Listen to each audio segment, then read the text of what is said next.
I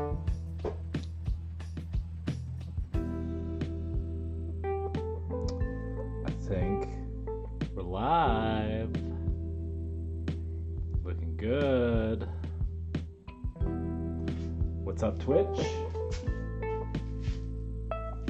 We're back on the Baranoff Brewing. Baranoff Island Brewing Company, Sitka, Alaska.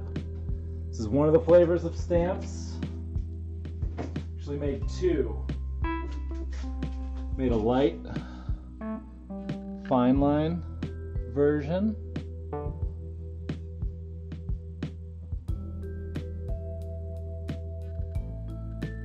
There you go, I think that's in focus. Maybe not. Then a deeper, this one's more sort of hewn or carved.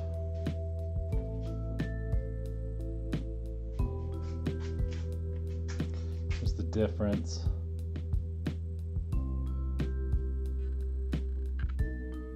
The fine line and the carved.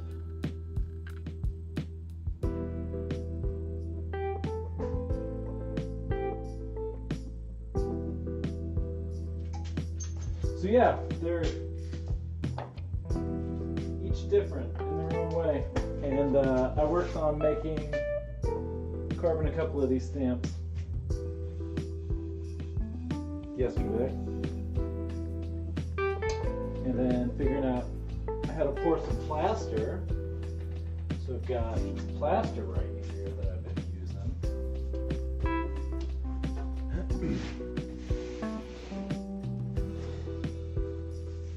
Start video here.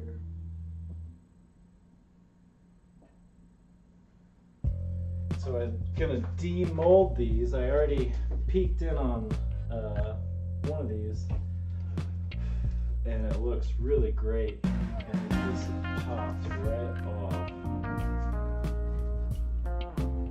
So something like that. And it had a little bit of a blowout too, but really, really nice. And so the idea, I think right now, let's pop this out. So now I have a mold. So now I can use this mold right here to impress clay. And I made 3 of each style of these.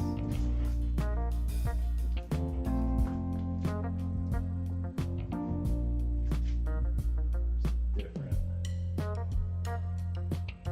quality. This is kind of a finer line, and this looks a little more carved. I use different tools. The same tool, but it's a different quality of line. So I made 3 of each, just in case. Ooh, man, these are coming off really easy. So that's what that looks like. So then the idea with these stamps is to come in and carve away all this excess. And I might, like this stamp, you can see it used to be a corner of a mold. You know, this used to be like a block. And then I just cut it into a triangle and then sanded an edge to get the salmon. But carving away the excess on this mold is going to be the next step. And now that I've got 3 of them, you know, I can play around, do some different things. I hope I can use these molds one more time.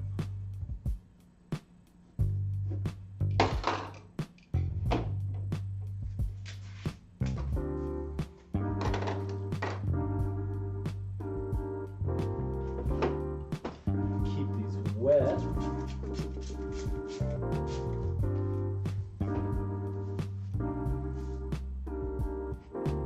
One thing that's definitely different with this plaster that I bought at the hardware store is that the ratio is different than pottery plaster. Like in the past, I've always used #1 pottery plaster. Then I've got this little chart here that I'll put in the description.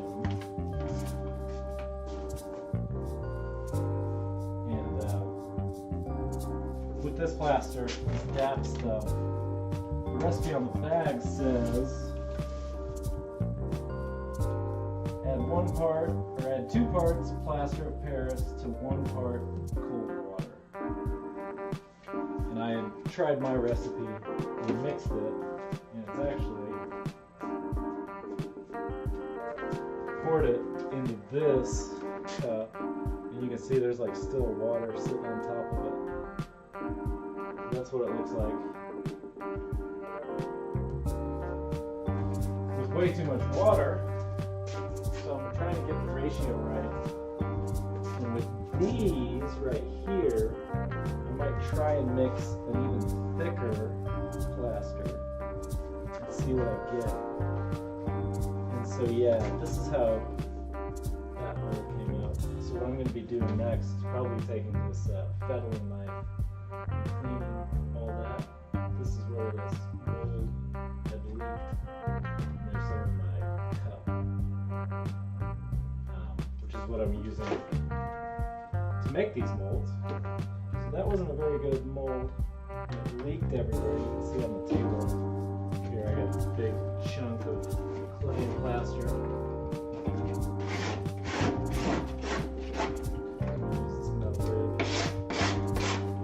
That up.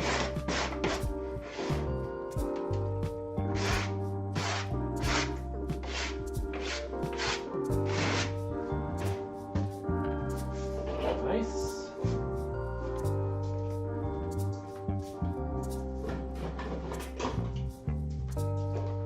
So when I mix this plaster, I use this old coffee container. That's going to get all my plaster shit, because I do not want to get this plaster in clay. It will ruin glazes. Okay.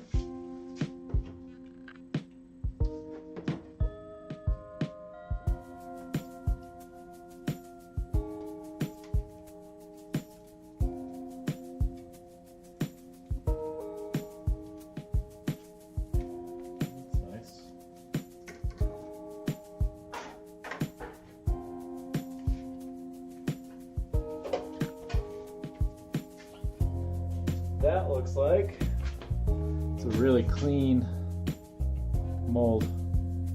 Exactly what I'm after. And when I made this, I used this label right here, Baranoff Island Brewing Company.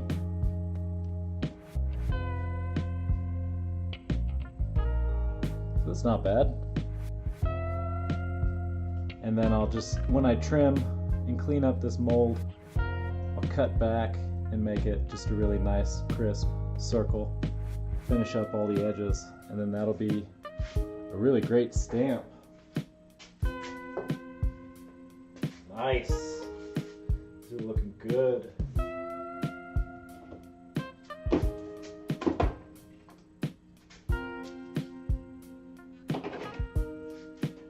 Trim this cup. That's why it worked last time.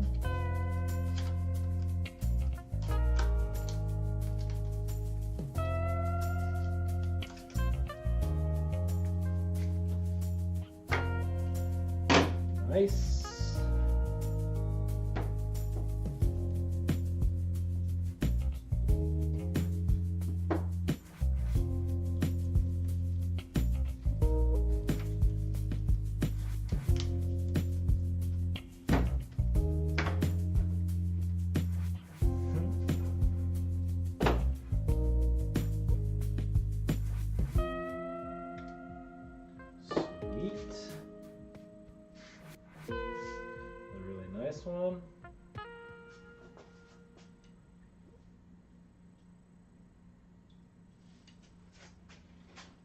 So that's all three on the fine line.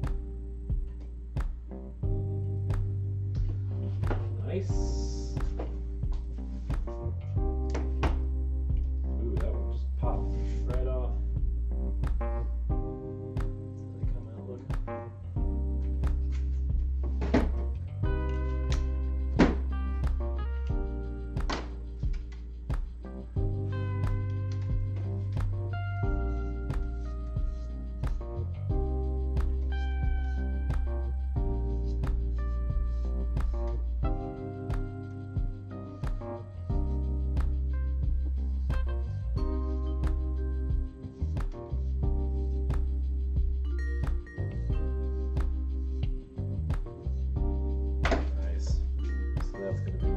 That was a really clean one. It's going to be what they look like, basically, when they're all cleaned up. Smaller.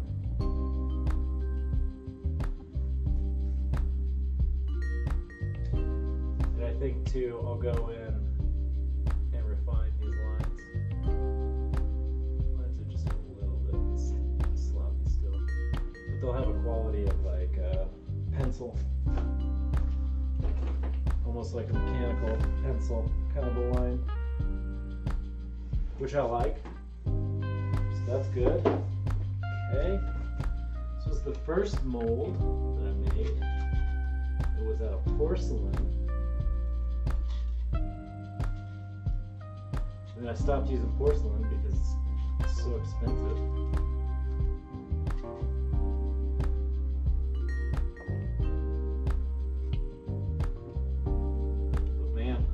Nice.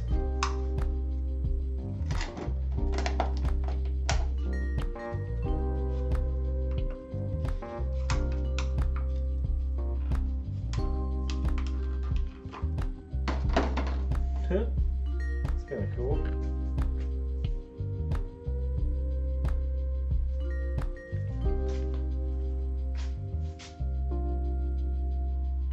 Pretty neat. Right, so these are looking good. Got one more. I thought I made more of the finer lines, but must have only made one more. Yeah, I hope I made more. Okay, nice. It's looking good too.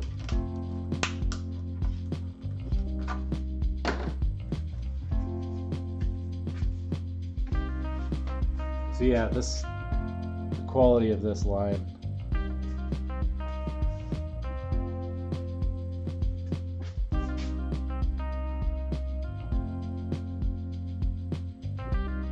It's different.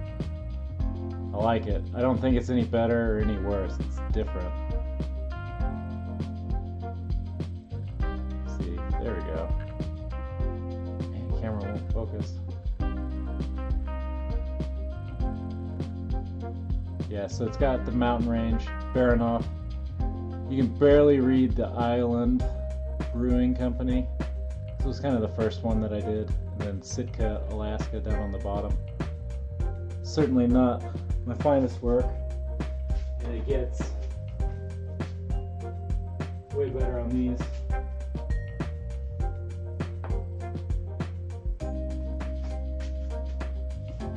This is the other one. And this was the second one, and on this one I was able to get the wheat.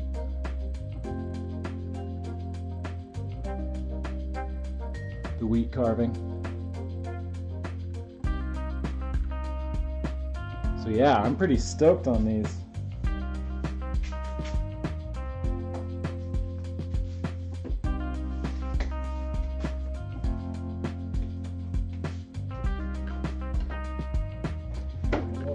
Do is just clean these up and try and take another set of molds, just because all this work is already done. These molds look good, so I want more of them.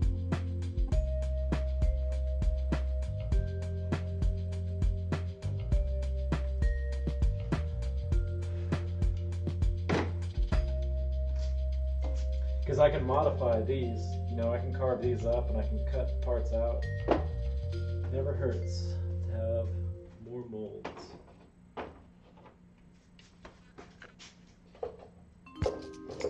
And all this clay with plaster in it, I'm just gonna pitch it. Don't want it.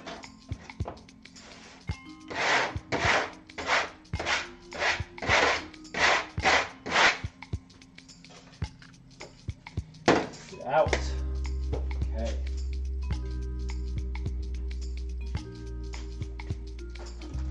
I'm gonna need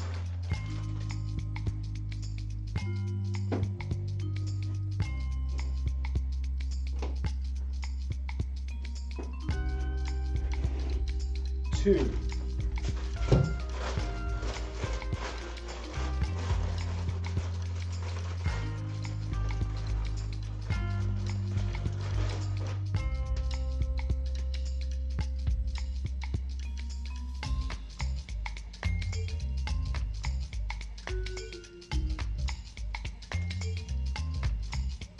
And I've been using about 100 grams of clay for each little slab for these molds. And then I take these, just put it right over the top, smush it in, and then I pour plaster into that. They worked really well.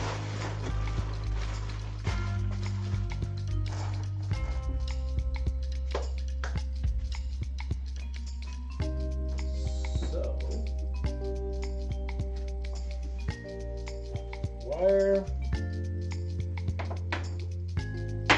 I'm gonna do this to where you can see it. Got this mold right here, right? And this is the heavier line. So this is the, I'm gonna smush the clay onto here and get this impression.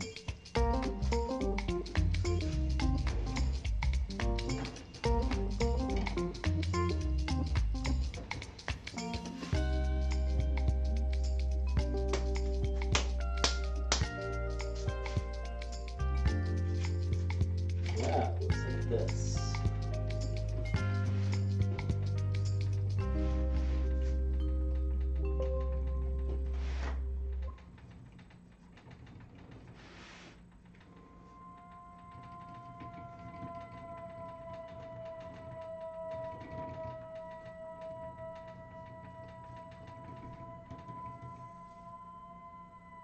Nice.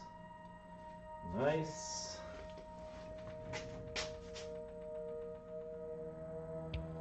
There's the impression. Sweet.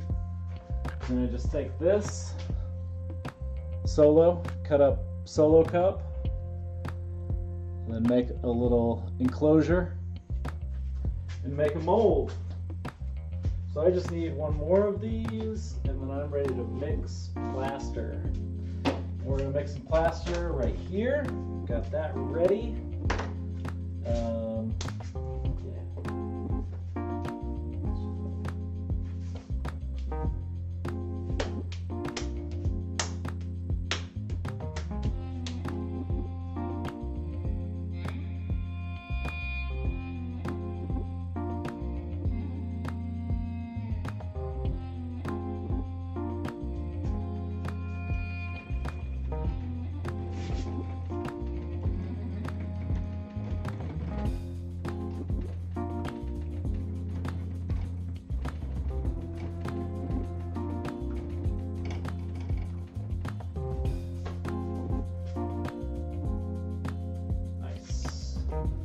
Okay, we can get rid of this.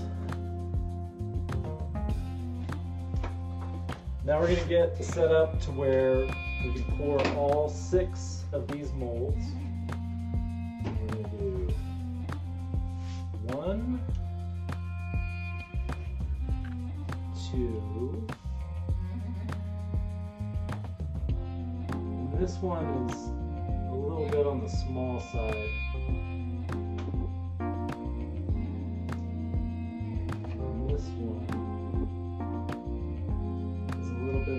Damage. It's not perfect, but it's not bad. It's gonna be number 3. water. This is a good mold. Small. This is better. Small, small, small. This is good. Alright, I'll make 5.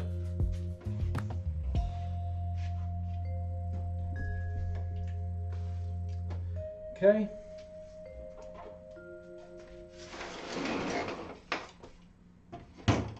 Get your scale going. And we're gonna get a container.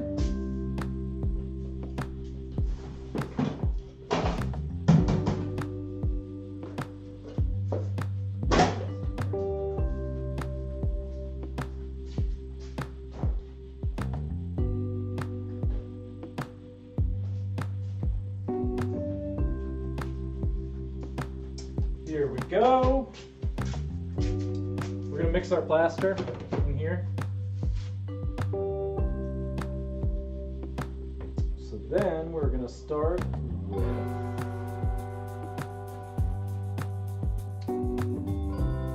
500 grams of water.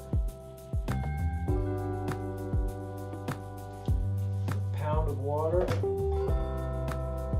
Tear. Okay.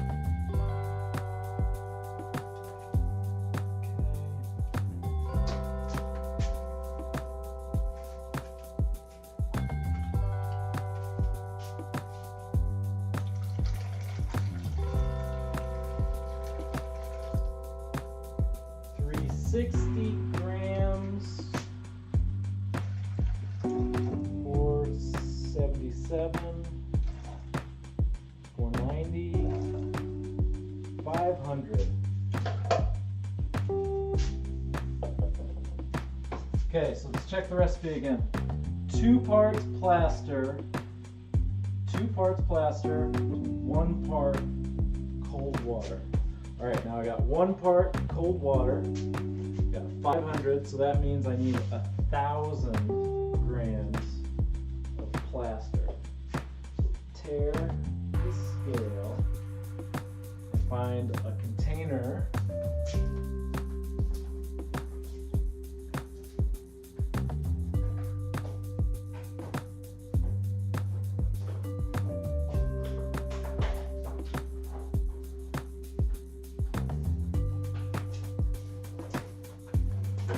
I've got a salad container from my recycling. Just use my apron here. Clean that out. All right, now we can measure our plaster. We need 1,000 grams.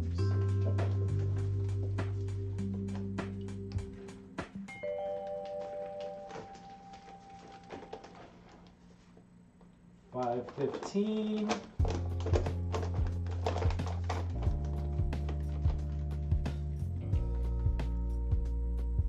$8.50. $9.20.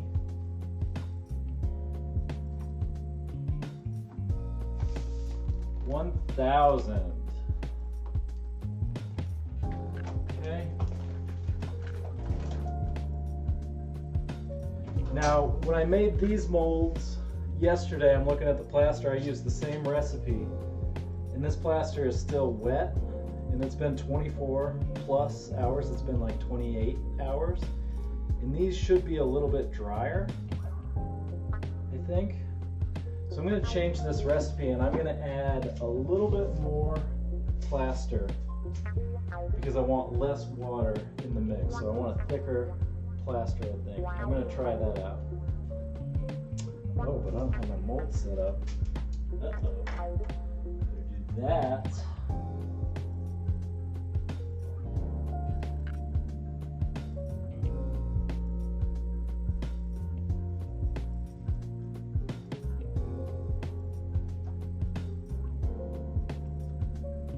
Okay, looks good.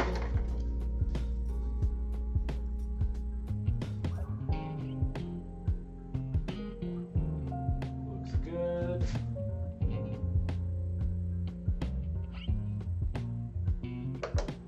And I haven't mixed the plaster yet, so it's no big deal. Get back to that. Once I get my molds ready. That one back. And I'm probably going to have plaster leaking out of these. But it's no big deal. They're so small it doesn't matter. You can fix them.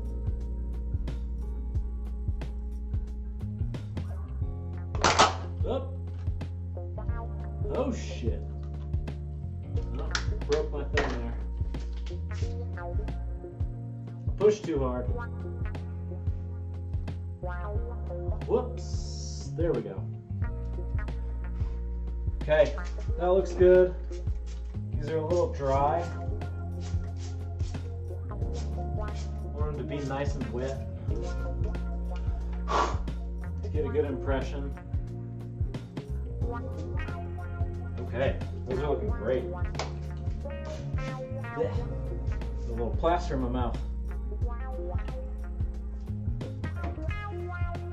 Better wash that down. All right, some more plaster. Here we go. Where's my scoop? There's my scoop. And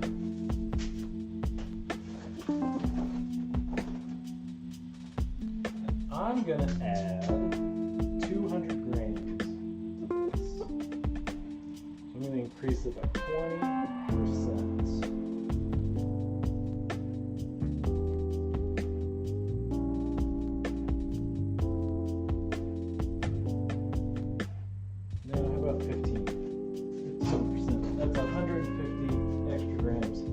That's looking good. Okay, so I got my water. I'm gonna move my scale so that doesn't get douched in plaster. Nice. And then I'm gonna get ready to mix this plaster. I'm gonna move stuff out of the way.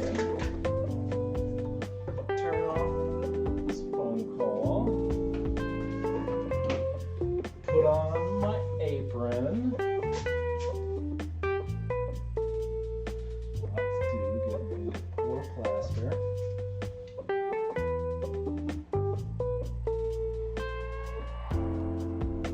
Get a metal rib. That will come in handy. Get some clay. Some plastic clay. That will come in handy.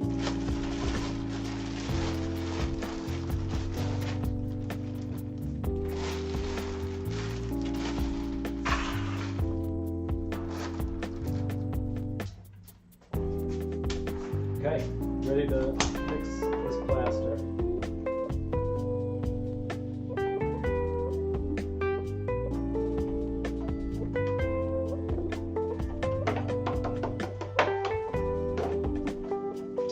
They're just trying to get a hold of me.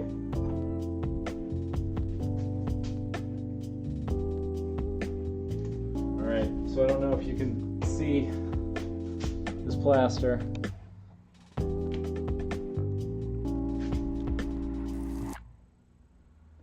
There's a pile of powder and it's soaking into the water right now, slaking.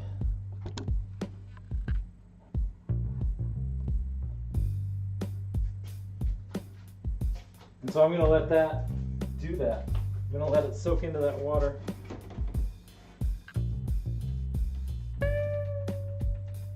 Do its thing. And then I'm going to stir it.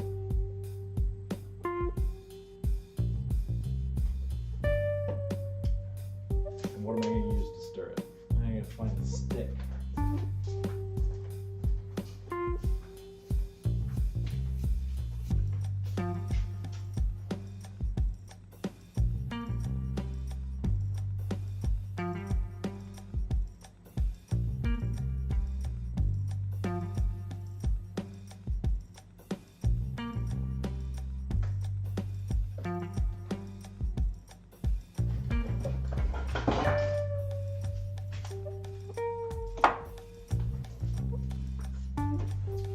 Got a stick. My dog Duke would be proud.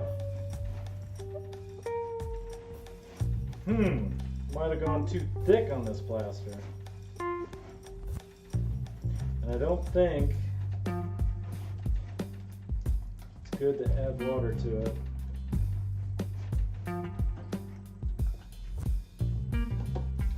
It should be quite a bit thinner than that.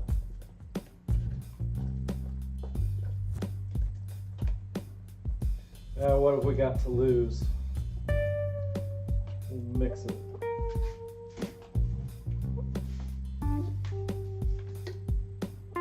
So I probably should have followed the recipe. Maybe I mixed it wrong last night. You never know.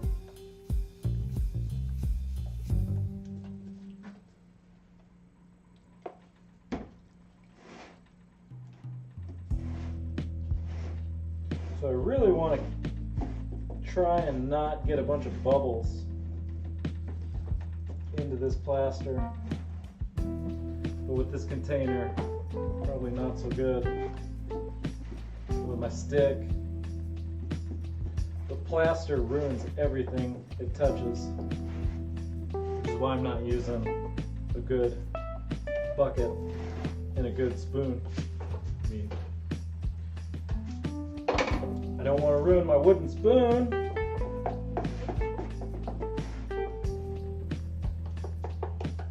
Alright, so that's actually right about where I want it.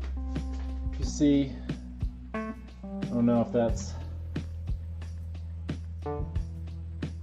sort of like, well, I don't know what consistency. Gravy?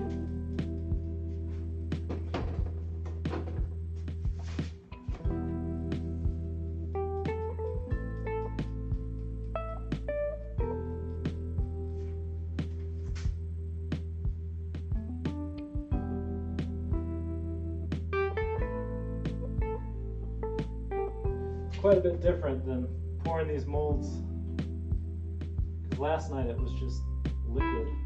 It was like water, it was spilling out everywhere.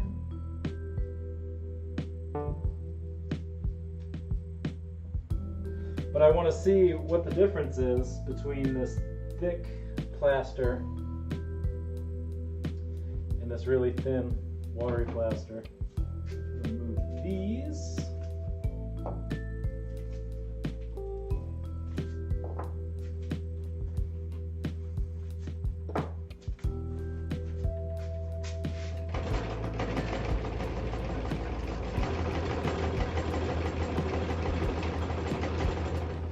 Jiggle this table, and as I jiggle the table, all the bubbles rise and these things settle out.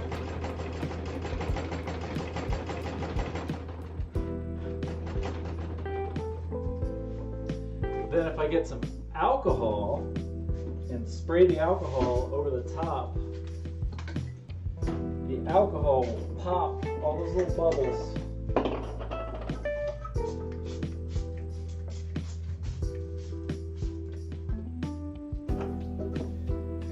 Alcohol breaks surface tension.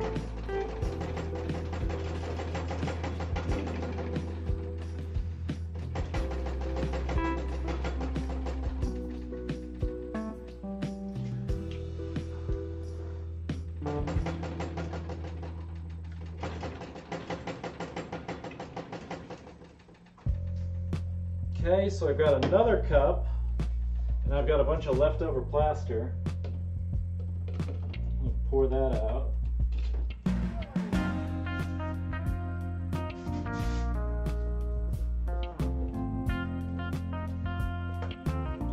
Maybe I can use this for other molds, for carving.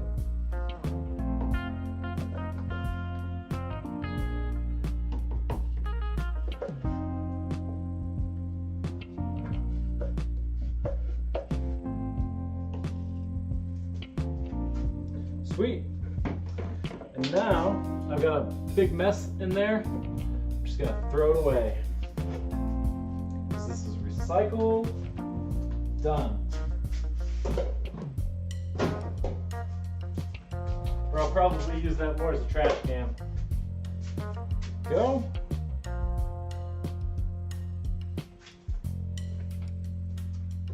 All right, now I'm going to move this table out of the way. Sorry about the noise.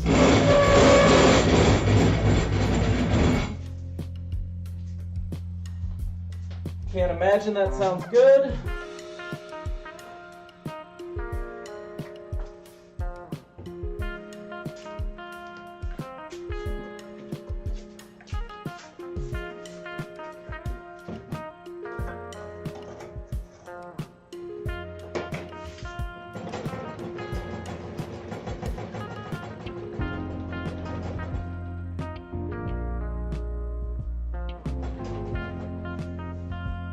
Great.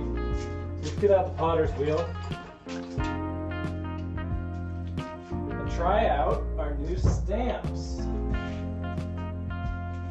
I'm going to pick the worst one, which is probably that guy. And I'm going to carve this real quickly and get it the right shape.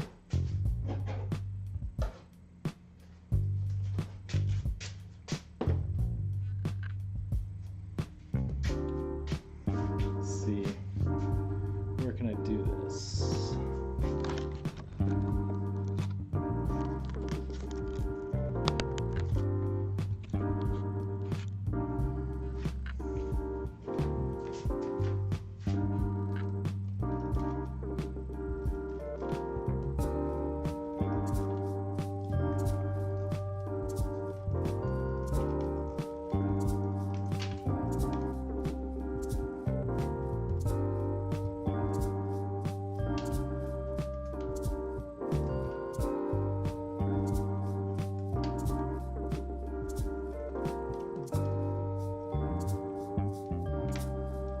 I'm just trimming the edges off of this.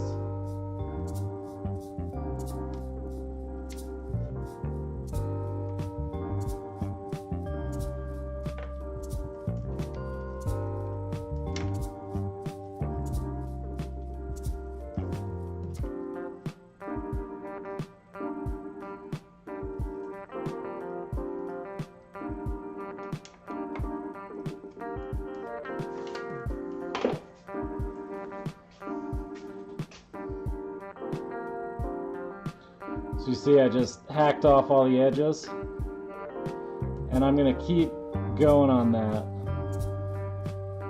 and I'm going to get closer and closer to my stamp, and then I'm going to try and get just right around that edge.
Looking pretty good, if you ask me.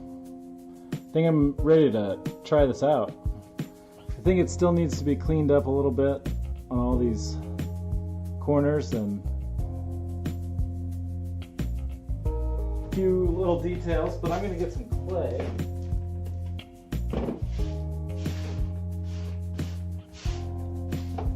Try this out. Get some water.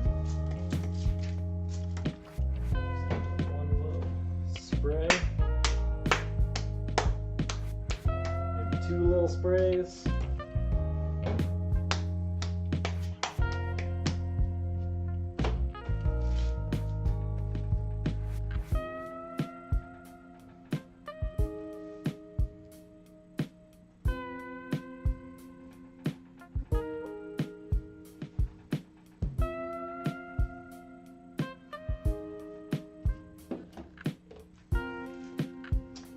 Pretty good. I'm gonna get some fresh clay. Here we go. Some soft clay. Gooey, sticky stuff.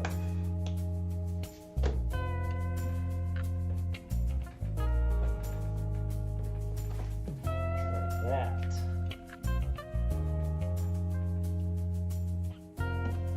Oh, that's much better.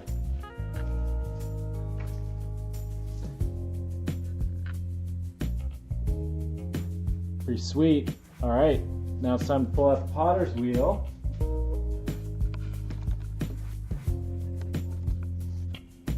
And get on that. Make some pint glasses.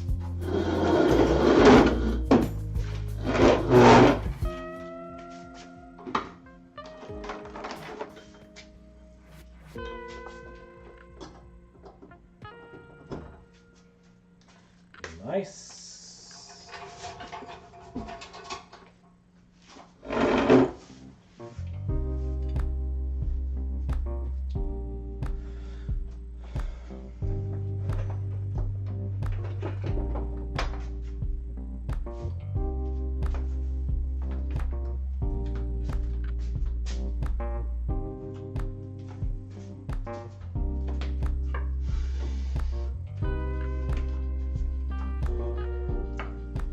Okay, I need some water. Check.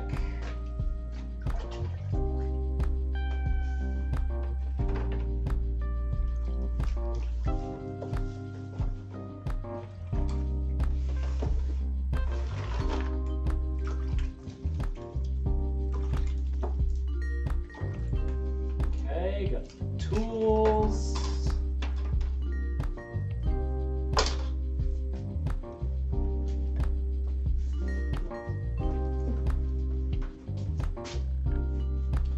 Stamp.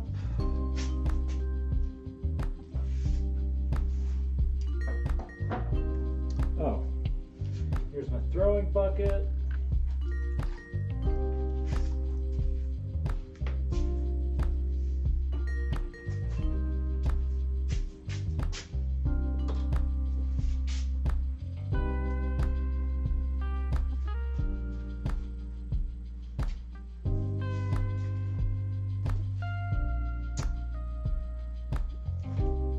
Oh, what's up, Cosmo Girl? These are how the last ones turned out. And I think they're pretty sweet. And I even updated the last stamp.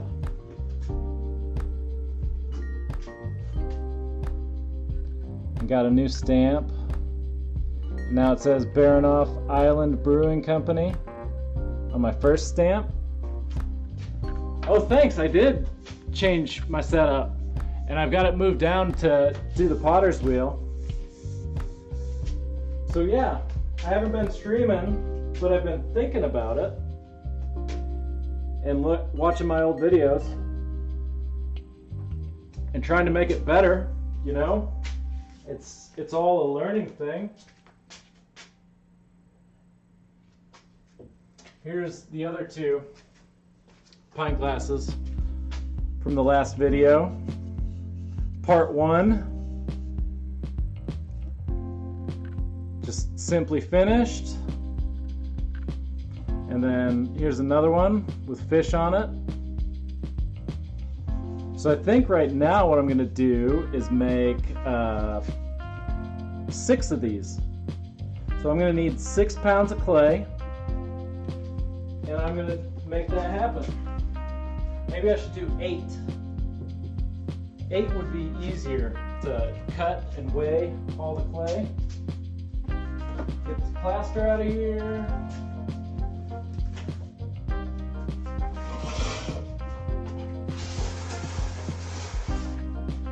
Get my tools. Gotta have tools. Potter definitely needs his tools.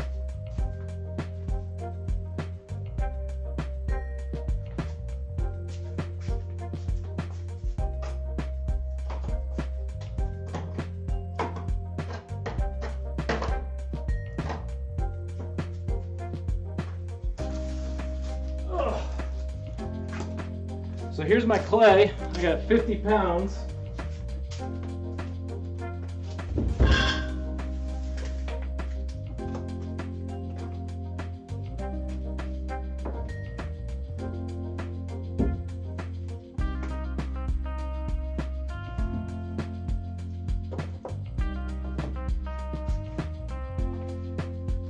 Fish stand, Baranoff, my new Baranoff.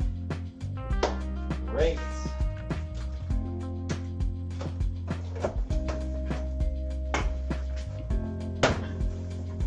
Ooh, opening a fresh box of clay. Oh yeah.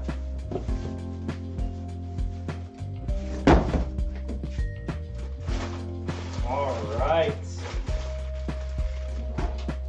I'm gonna beat this up a little bit.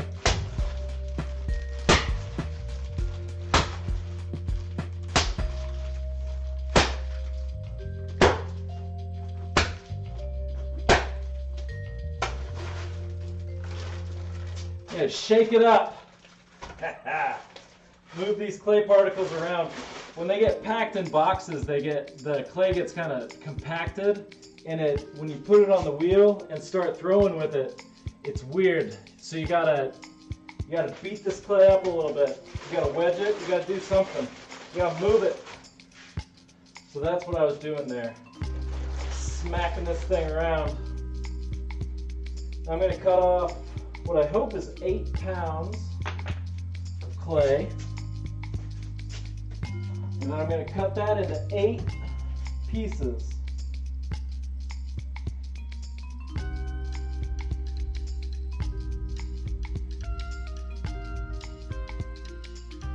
Nice. 7 pounds, 10 ounces.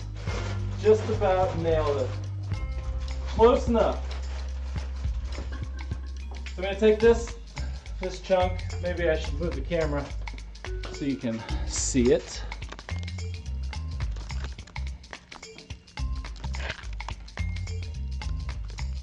Clay abuse. I am a clay abuser.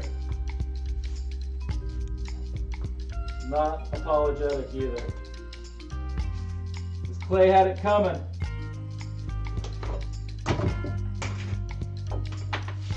Okay, so I haven't wedged any clay on this table tonight. And if I start wedging this porcelain right now, this table is going to absorb all the moisture out of this clay. And this clay is right where I want it to be in terms of dryness. So I don't want to lose the moisture in the clay, but I also don't want to add more. Perfect. So I'm going to moisten the table here, and then wedge this clay. Use it.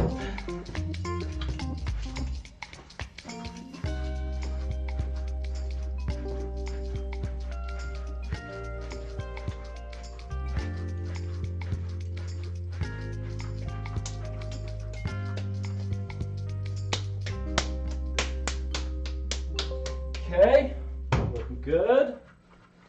Give it a little spin, and so that's what the wedged make this kind of teardrop shape. Then I'm going to cut this into 8 equal portions, like slicing a pie or something. That way, I don't have to wedge 8 individual balls. I just wedge once, cut it into 8 parts, and I can make 8 cups. And it's much more efficient for me to do it that way.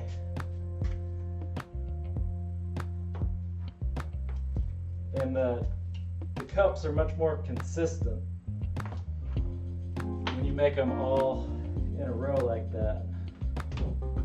Whew. Got me out of breath.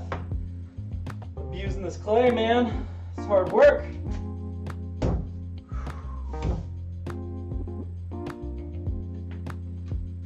That's good. It gets your blood pumping before you throw this clay.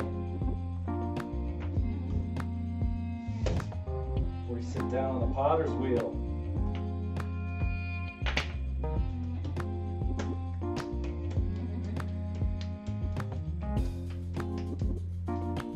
Okay, there's 1, 2, 3, 4. It's a little small, which means one of them will probably be a little bit big.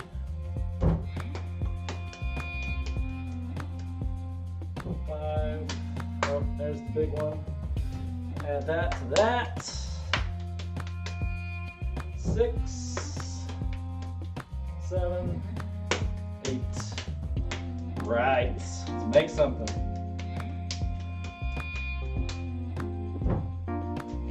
Take this jacket off. Take my sunglasses off because I am in the basement.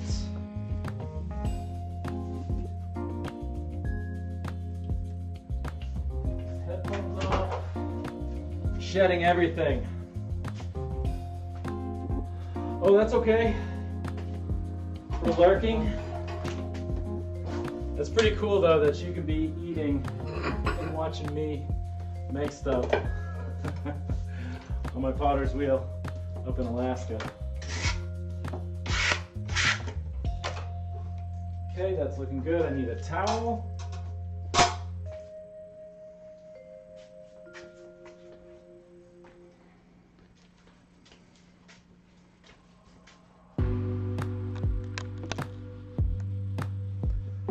That. Pull up this, pull up this. How about we zoom in a little bit? Okay, okay.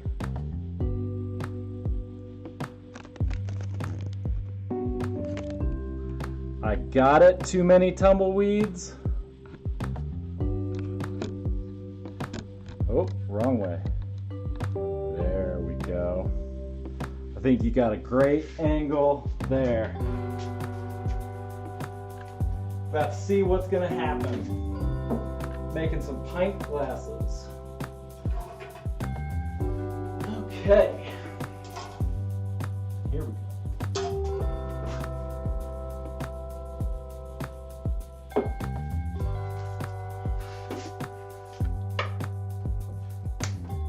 First one.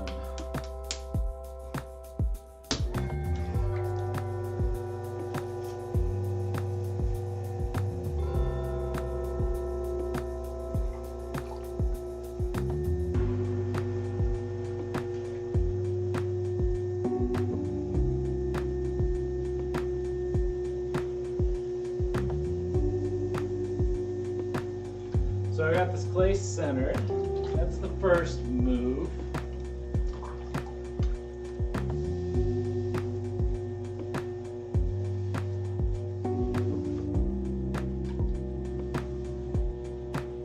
Okay, then I'm going to open this up.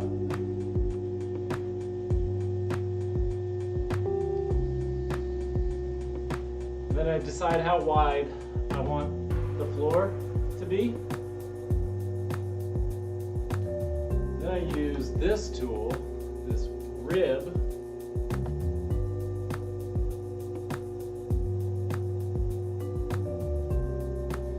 that rib gives me a super flat floor on this cup. And then this cup is going to come up and up and up. 3 pulls, hopefully.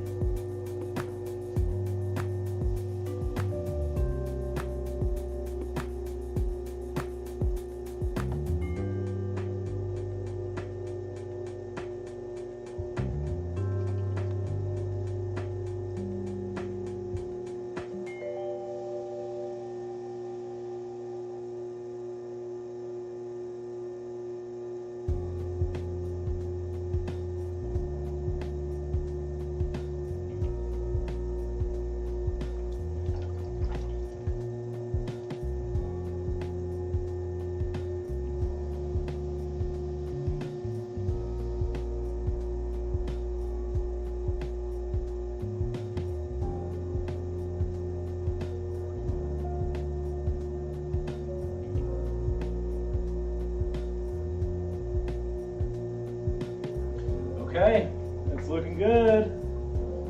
It's looking like a really nice little pint glass. So I'm going to use this now. This is a wooden knife.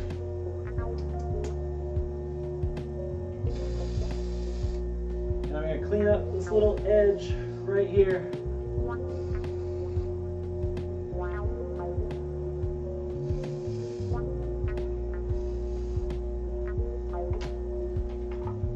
This is another tool that I use on just about every single pot, and this is a metal rib, super duper thin. And I hold that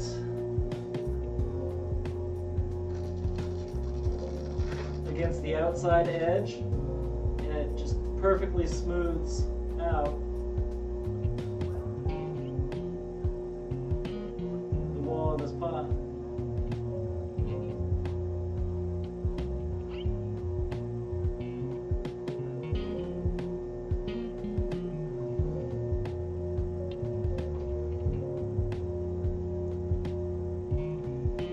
This cup, I made it a little too hastily.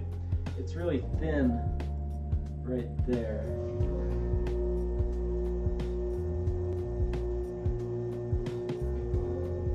So I might have to dry this out a little bit. So that means blowtorch.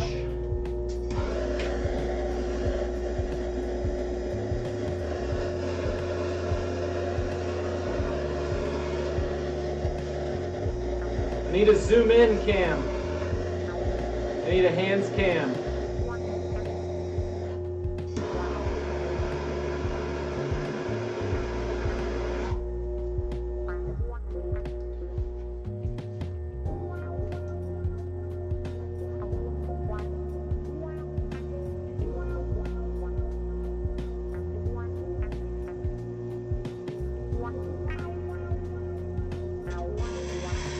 Nice.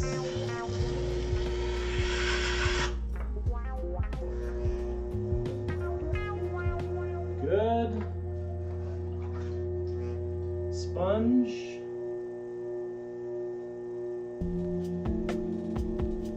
Fix that edge. Great. Now it's time for the stamp.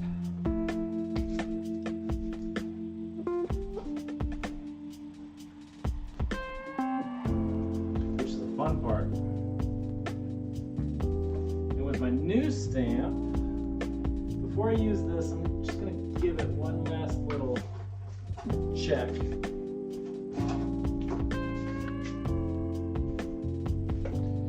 I'm going to clean this up.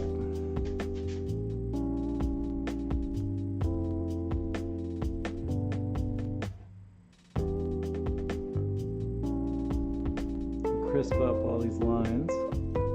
Oh, don't want to go too far. Don't want to go too far.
And I'm doing the profile too for ergonomic reasons.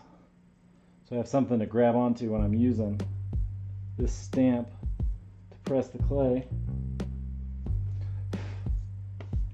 Okay, so I think that's looking really, really nice.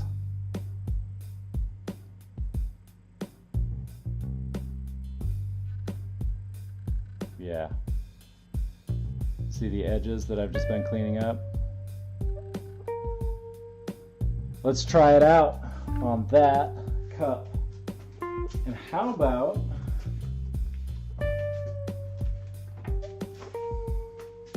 see that I've got 5 viewers. You guys must be interested. Let's move the camera. Oh. Maybe.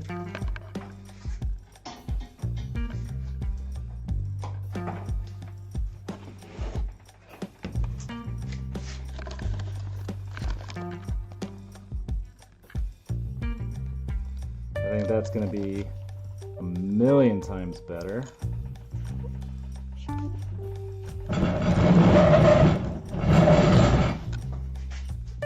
Sorry about the noise.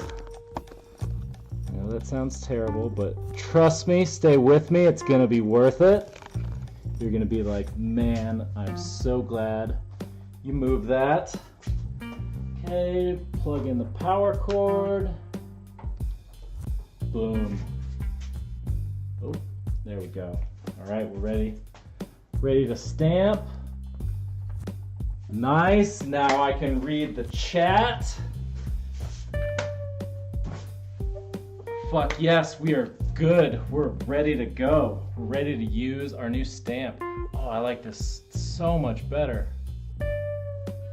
Great. Okay, so I'm gonna line this up with the corner of my tile. See, I've got 4 corners, right? That's like 4 angles at this thing. And I'm gonna use this stamp on 2 sides. Well, this is a big stamp. I'm not used to this.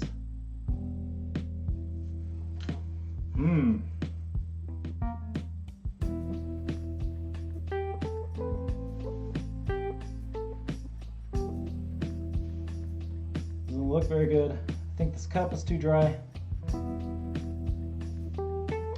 Or maybe my plaster is too wet. Let's try the other side.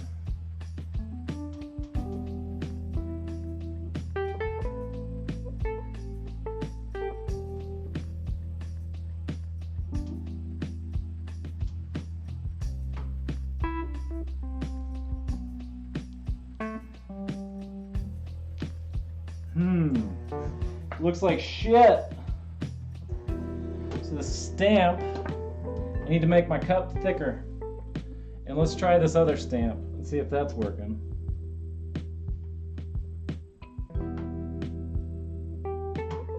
Yeah, even this stamp that I've used a lot is not working, so this cup, no good. No bueno. So I'll take this clay and re-wedge it and turn this into another cup. But not now. Take this ball of clay, return this into a cup.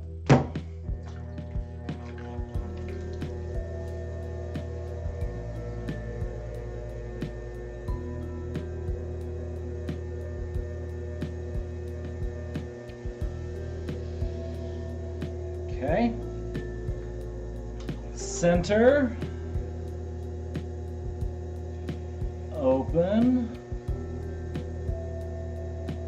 Set up the floor. Use this wooden rib.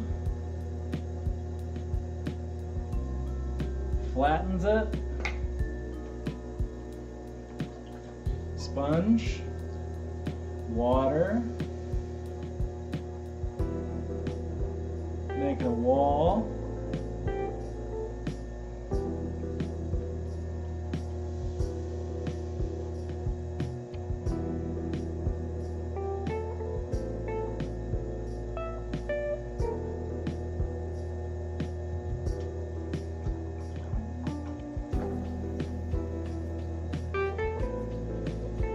Yeah, the wall on that last cup was too thin and it was too dry. I blowtorched it too much. So right in this area, I need to kind of thicken up that wall. Which probably means I'll need more clay, but I'd really like to make these with only using 1 pound of clay each.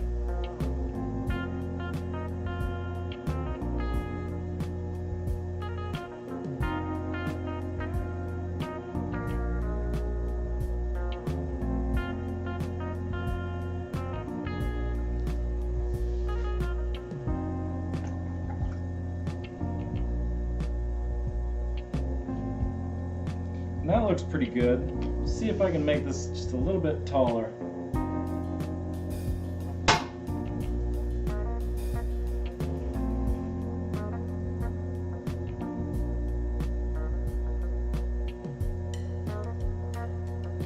No, maybe not.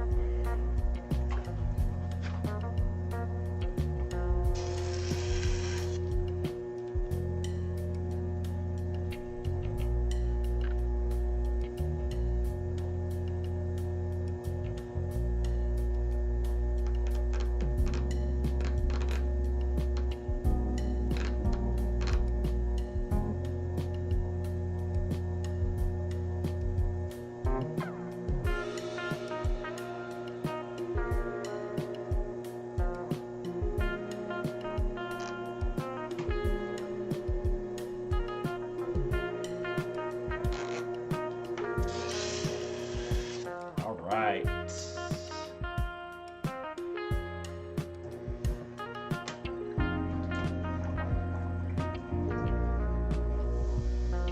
That's kind of cool.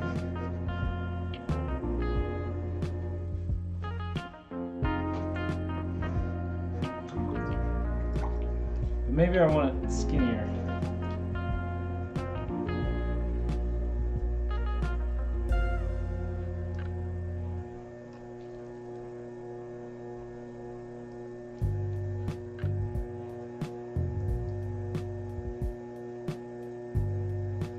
Can't go too skinny.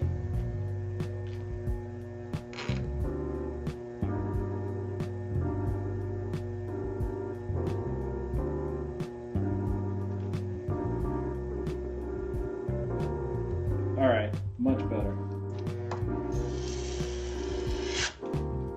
Like that, much better.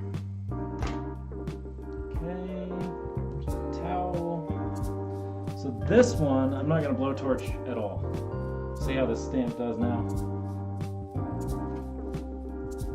Trying this one again. Which is, it's a really fine line stamp, and it's a lot of surface area. So it's kind of no wonder that I'm having trouble figuring this out. Let's try it.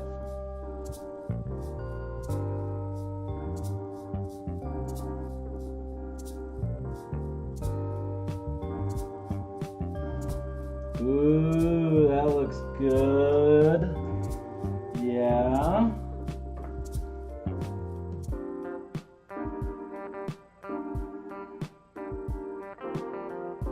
Just have to take your time. Ooh, I like that. Show you guys.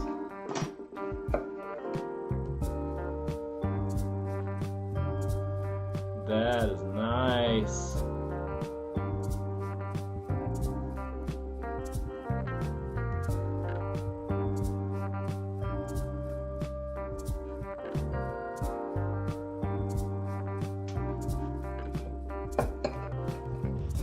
And what I need to do on the next ones is make them really skinny and then stamp it and then stretch it. Because right now this one is kind of stretched out a little too much.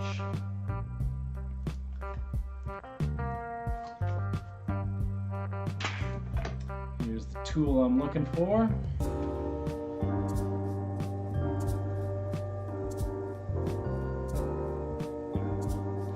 And when I go back in after I've stamped, I can just straighten this cup up. And I can come in right at this edge and compress that edge back in. And that's a really good thing to do. Nice. It's looking really good.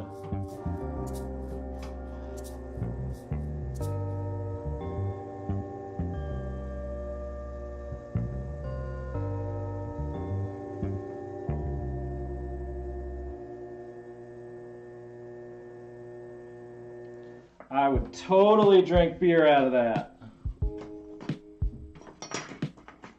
Any day.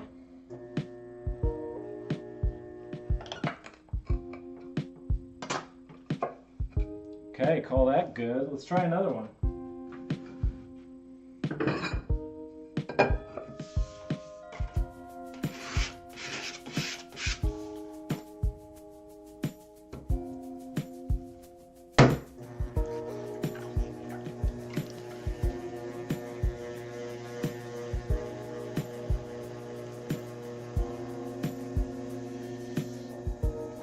Get this clay centered first.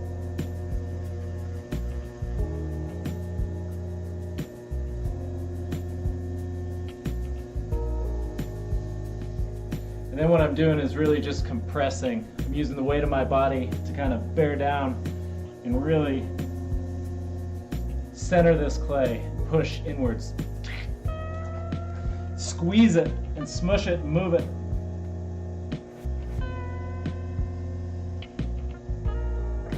Then use my wooden rib,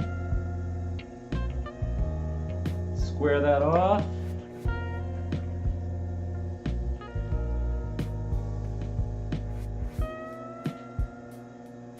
Now on this one I want to go thinner, taller and thinner.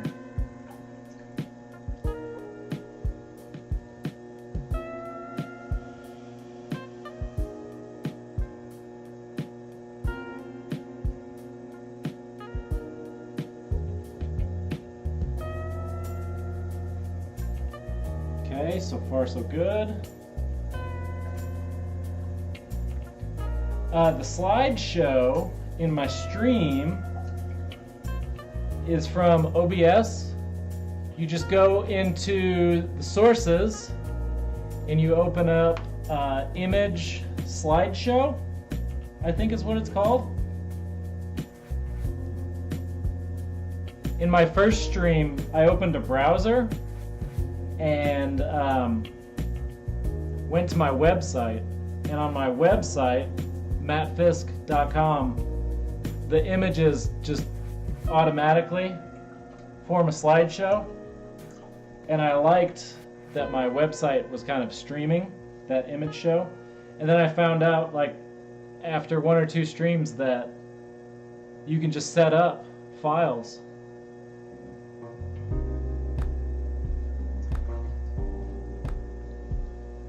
And I just put some new images into my slideshow.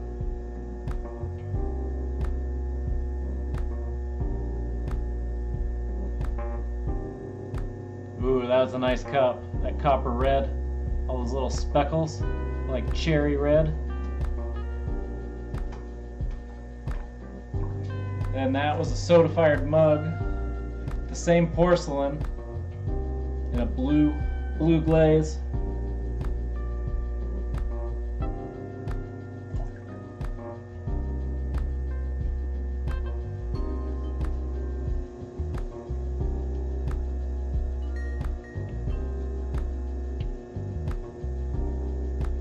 Okay, great. We'll see what this cup looks like. Got a nice skinny one.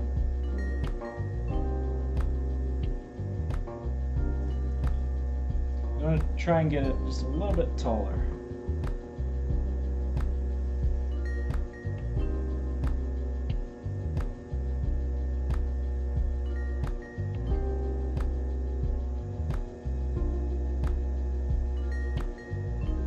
Nice.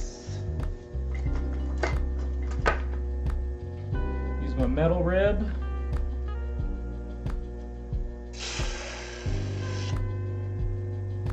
My hand's gonna go go on the inside.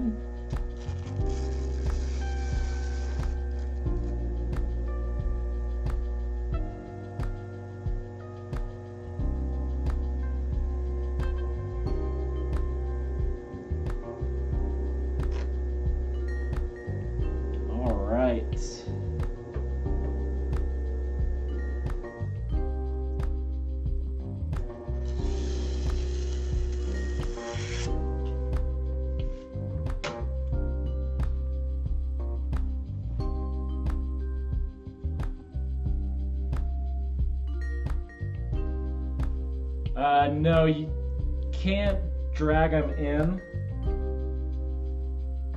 I'm on a Mac, so when I create a new source, I have to go into the source properties. And once you're in the source properties, you have to scroll down and you'll find an add file or add directory. That's how it works on a Mac. I don't know how it works on a PC, but that's how I did it. That's how I added pictures in to my slideshow. Okay, let's try this stamp again. We're gonna do one more with the really fine line stamp, and then we'll try this stamp. This one's got the darker, and this one might actually be a little more suitable. I don't know why. Maybe it's just a little more handmade.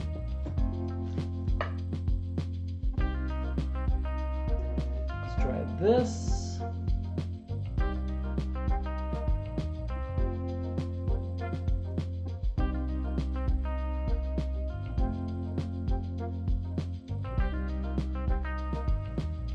Nice.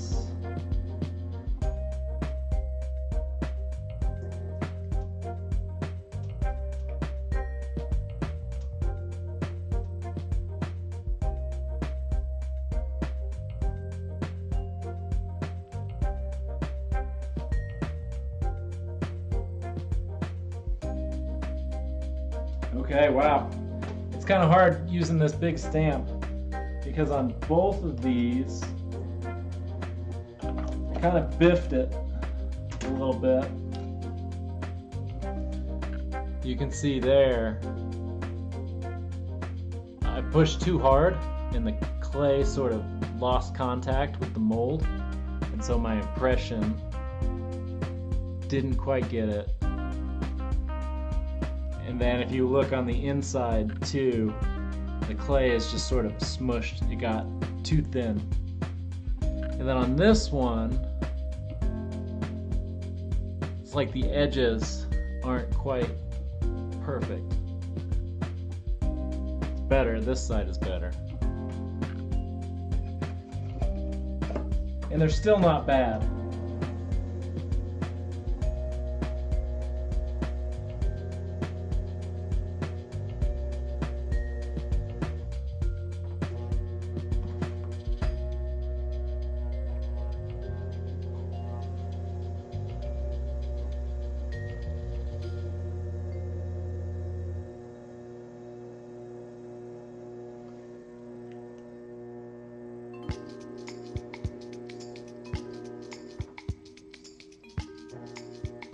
Okay, not my finest work, but let's make another one.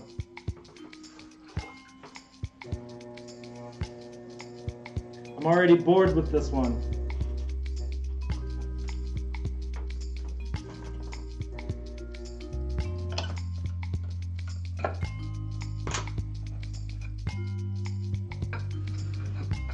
Put that one in the finished pile. Put a new tile in my wheel. Scrape away this extra clay.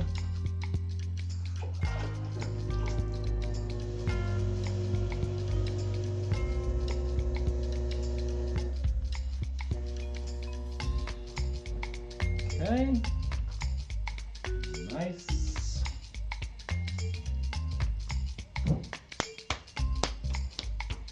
Let's do 4 stamps on this one.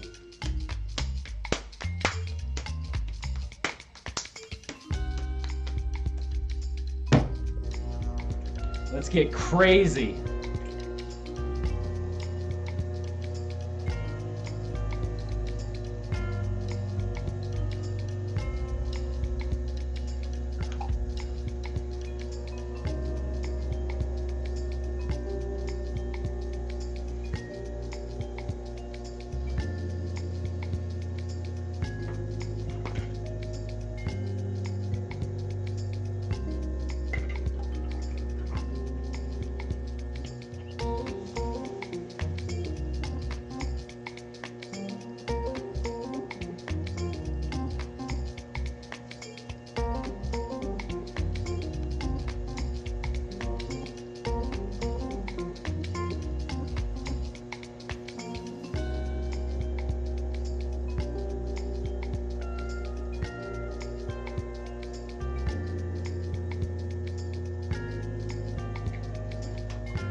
Okay, I think that's about as big as that one's gonna get. It's not quite 1 pound of clay.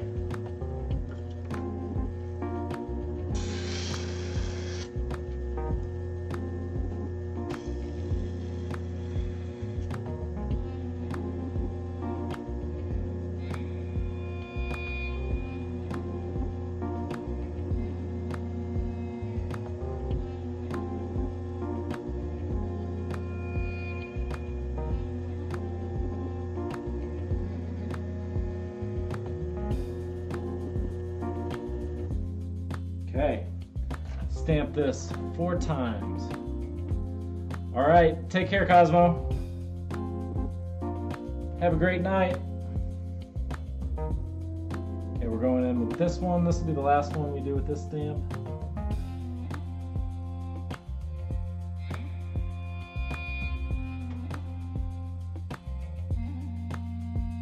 Ooh, nice. That was a good one.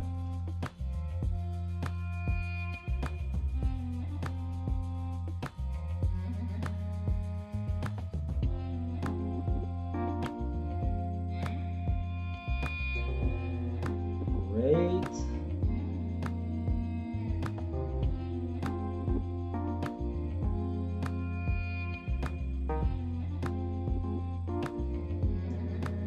Great, last one.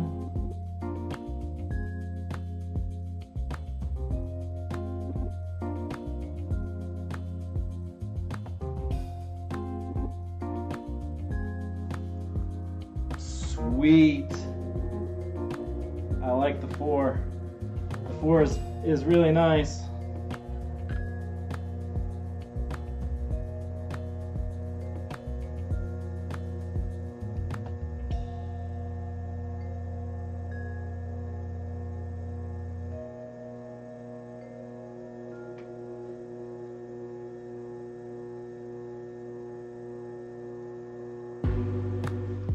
Oh yeah, I really like that.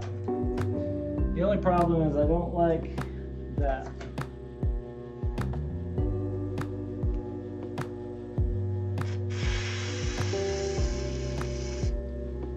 So I'm gonna change it a little bit.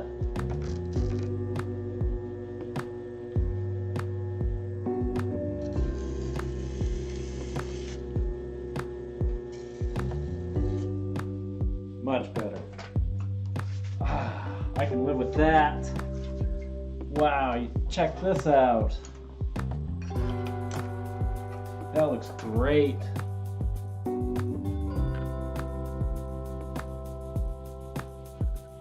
Baranoff Island Brewing Company. Sitka, Alaska.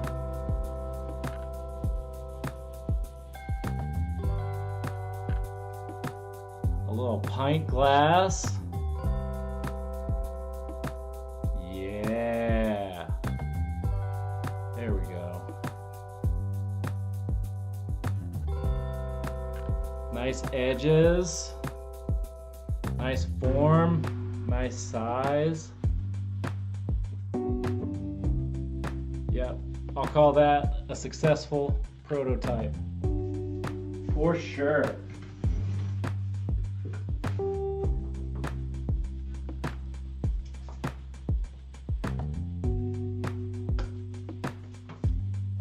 All right. That's worth a beer.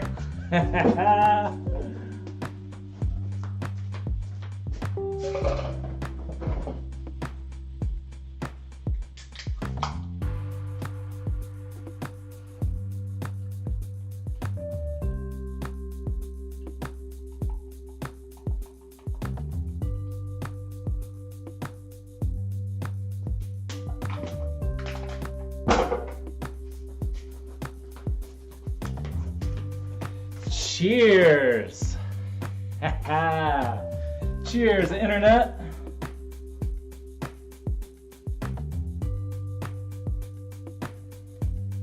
Oh. Yeah, that's good. So again, here's the label that I'm trying to recreate. You see it's got the wheat. If I can get the camera to focus.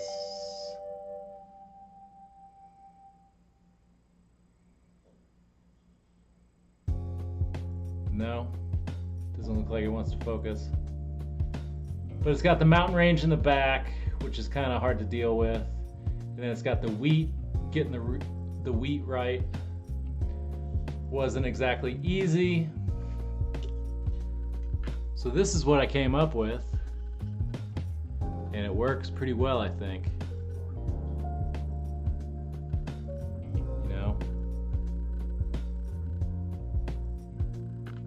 But now, rather than doing this one, I want to try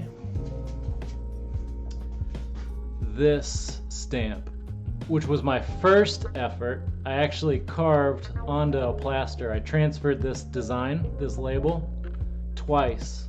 And this was my first one. And it got really deep. And it's pretty imperfect. Like especially the middle part of the stamp, the brewing, like it's pretty gnarly. I kind of screwed it up. And then the Sitka, Alaska, and then it doesn't have any of the wheat. You know, I didn't even get the lines right. There's only 2 lines on the top, 3 lines on the bottom. So that was at the point where I was like, okay, try this again and, you know, take what I learned. And so then I did it a second time and just did it really carefully, you know, really went slow. And even this isn't perfect. So what I'm really going to need to do with this stamp that I was just using is I can go back in onto this stamp and carve it away. And I can use this needle tool. And I can go in and I can refine all those lines and go in and etch. And if I do that, then this stamp is going to be really, really effective. I'm going to be able to get nice, crisp lines on my cups. Because this is really nice. It's a really clean transfer, but it's not deep. I'm worried that glazes aren't going to quite show up. If I go too thick with glazes, it's going to be problematic. Maybe. I don't know. It depends on how much detail. Okay. So then this stamp, we're going to move cameras. And I'll bring you over to Plaster Town, Alaska. And I'm gonna carve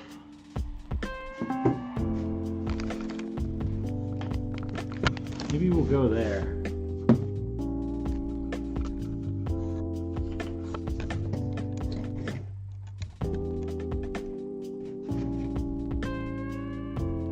Give you an up-front view.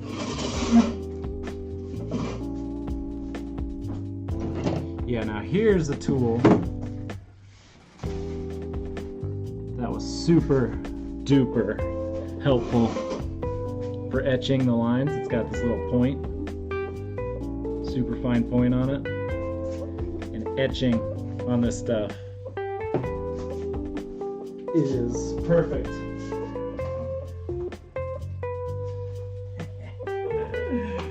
I must have made him thirsty.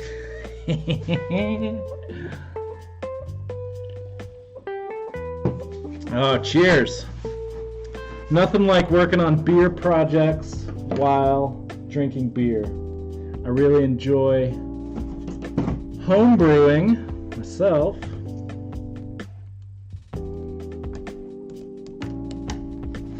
Oh, and since I moved this camera up, I need to turn the audio down, don't I?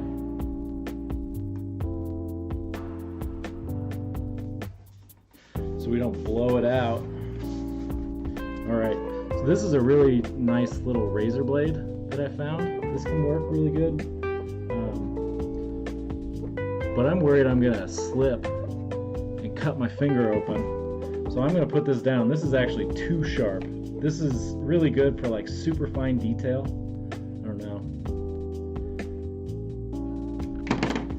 I don't want to cut myself open,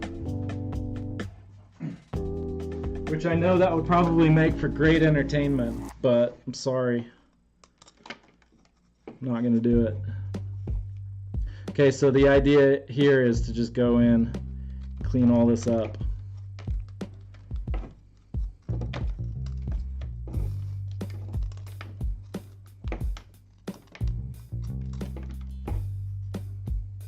And I'm not going to get too aggressive and try and do it all in one fell swoop. I take my time, sneak up on it. Because like there, that big chunk just broke. And if I'm not careful, that big chunk will break right into my design. And that won't be good.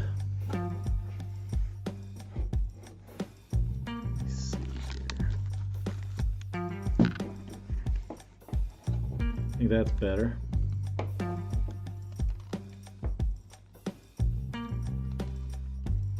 Another thing to think about with all this plaster is this is the same color as my clay, and so I've got to be real careful not to let this get mixed in.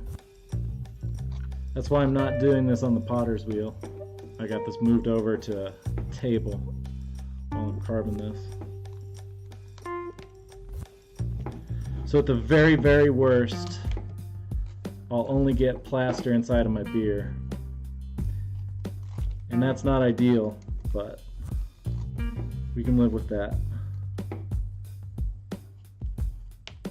If it were to get in my clay, it would get wedged in and it would end up in one of my clay walls, and it would go through all the firings and everything would look great until it was finally finished and glaze fired, and then that plaster will slowly absorb moisture, and as it absorbs moisture, it expands, and so it looks like a bullet hole, like shot the side of your pot. The glaze just pops out.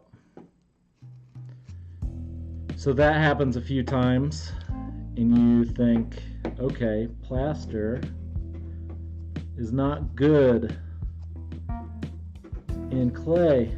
So you just got to be careful. You got to be clean. And I know it probably doesn't look like I'm being clean right now, but this is pretty clean for plaster working.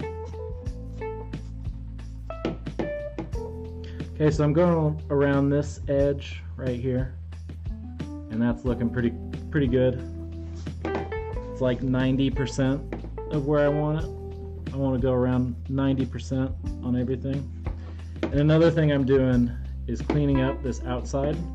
I want my stamp to have a nice clean edge. So I've got to cut back this way. And I can remove a lot of material and make this a better tool by angling it back like that behind it, so I can grab it, stamp it.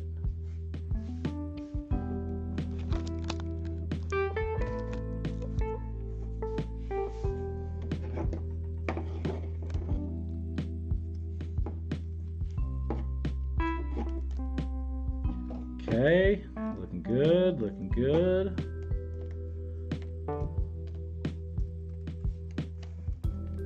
Now, since I just poured this plaster last night, this plaster still has a lot of moisture in it, so it's got this interesting texture.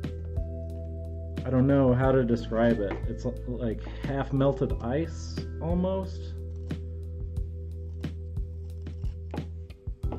Or soap. It's a little bit like carving soap, if you can imagine that.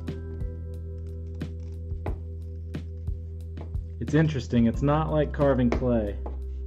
It's very different than carving clay.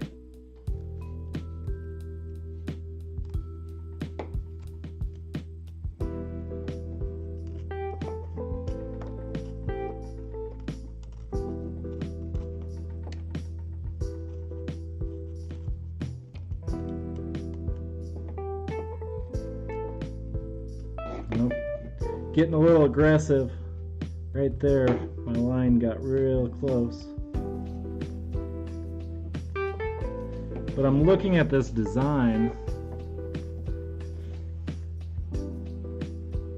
and I've got a lot more lines on the bottom, so I might remove that whole bottom line. So it'll be 2 lines and 2 lines. Yeah, that's what I want to do.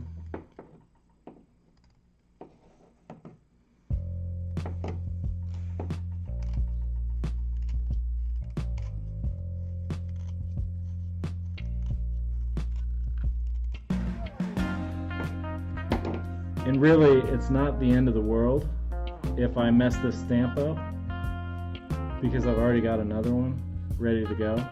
And I just poured 6 more right there, 5 more, 1, 2, 3, 4, 5. I just poured these, and then I can always just make as many of these as I want to. So I made 7 yesterday and 5 today, so I've got a dozen of these. And I can keep them all the same, or I'm gonna make them all different in some way. And probably mostly I'll be changing this outside line, the outside contour.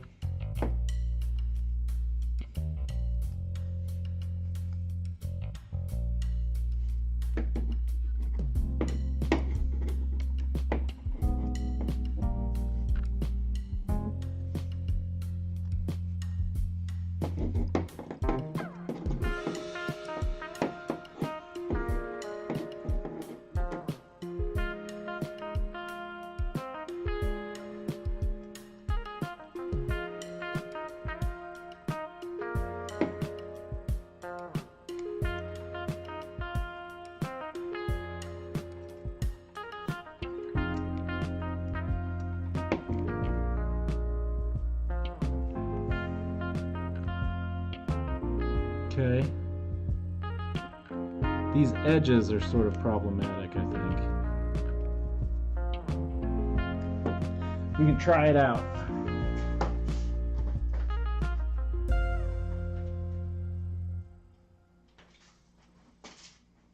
And once this clay, this is clay, once this comes over here and touches all this plaster, This is done. This clay will never become ceramics.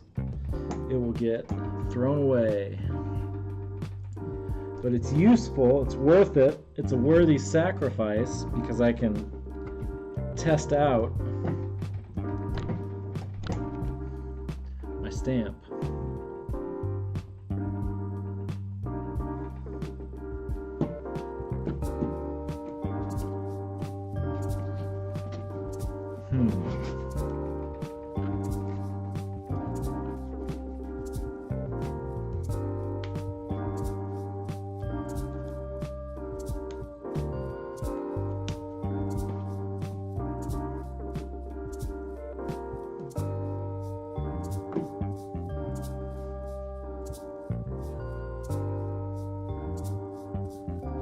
And it's looking pretty good, I think. I think it's ready for pottery. It's a funky stamp. It's not, I think I can do better than this. 1 second. I know you probably want me to get back on the potter's wheel, but I've gotta clean this up. My pride is at stake. My sense of craftsmanship just won't allow for me leaving it half-assed.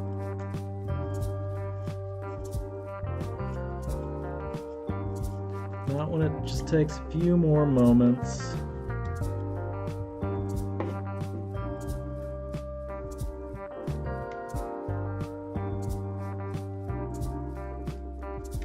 Okay, that comes over. That comes over.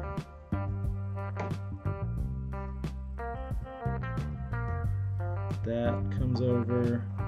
Then I need to square that.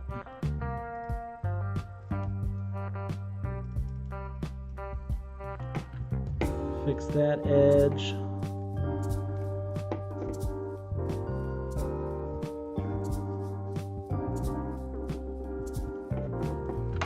Much better.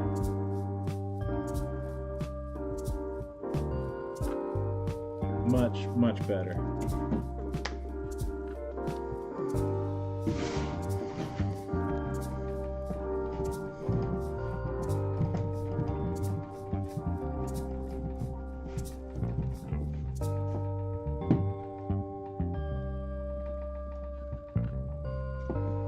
Great.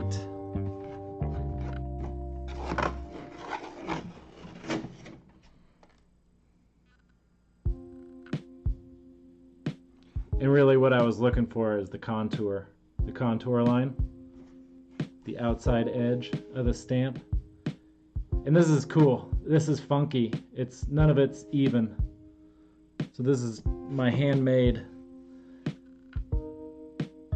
my Alaska handmade stamp. It's as imperfect as all the constructions and contraptions up here in Alaska. It's all about just making it work. All right, back to Potter's Cam.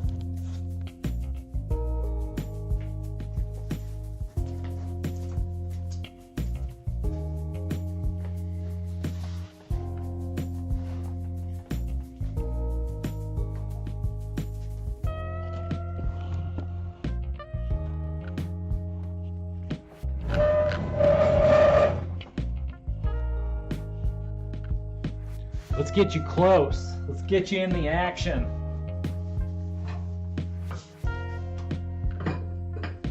Got the new stamp. Sweet. Got a new tile. I throw on these ceramic tiles, and that way I can just move the pots around.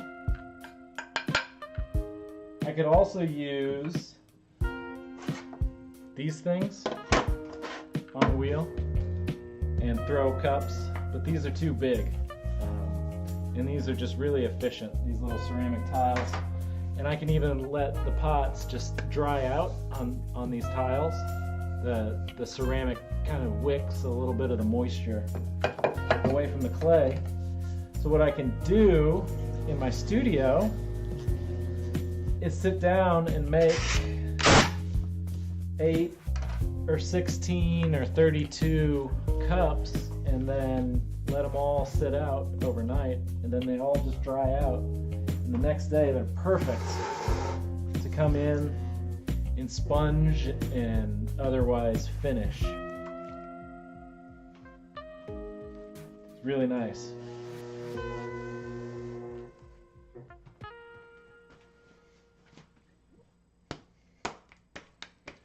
Okay then, this is number 4, technically. I guess technically it's number 5, because number 2 took a number 2. Here's number 2.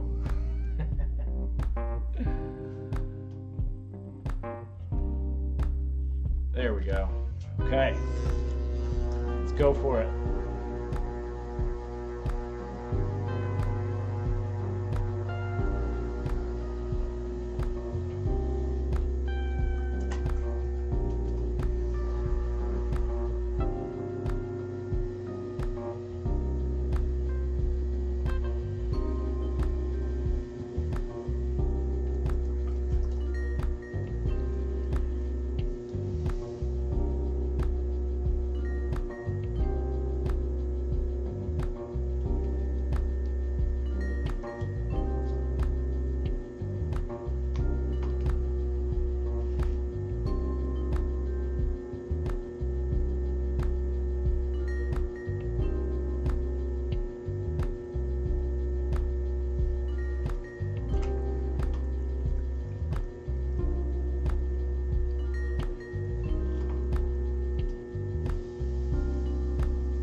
Great.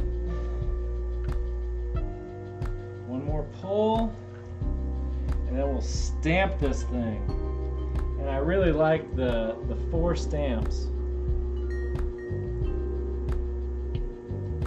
It's my new favorite.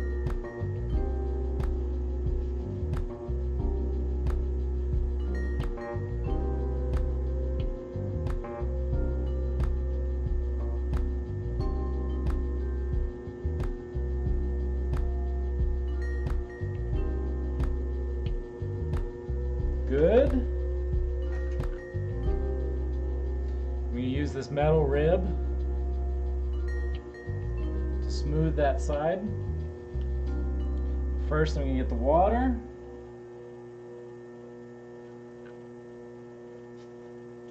Out of the inside. Very good, very good.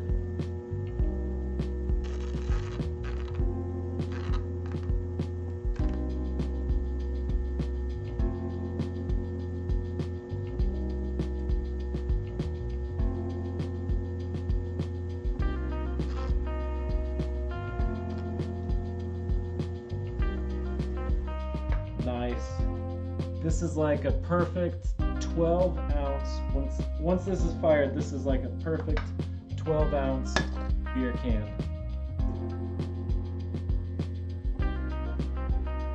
Yeah.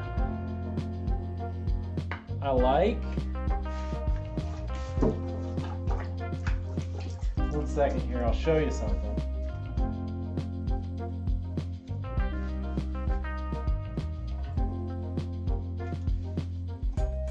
Clean up my dirty hands.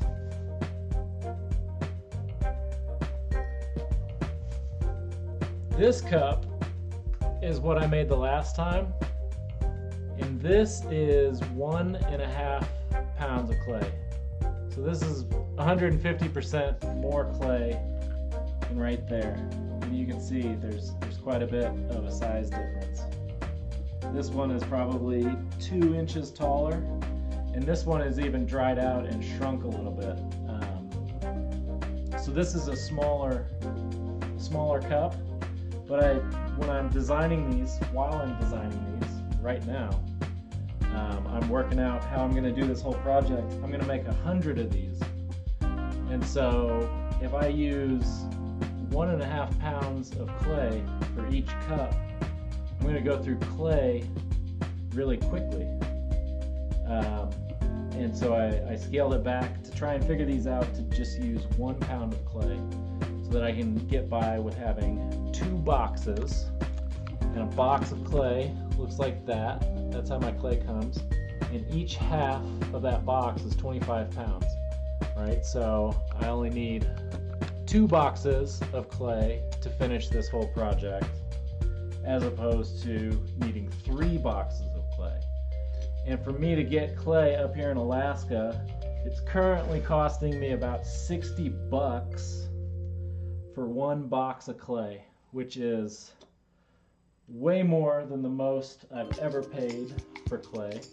But that is just the cost of doing business and living in a beautiful, beautiful place. It's hard to get stuff. It's real hard to get stuff up here. As I'm finding out, trying to do Christmas shopping.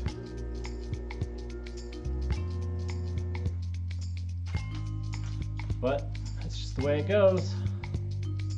Yeah, all the math. I've thought about this. Okay, let's stamp this. Enough chattering.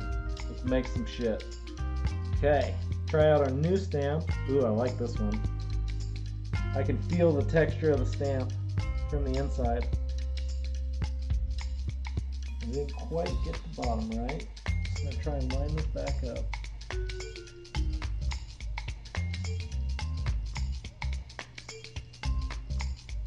Probably went a little too far, but okay, not bad.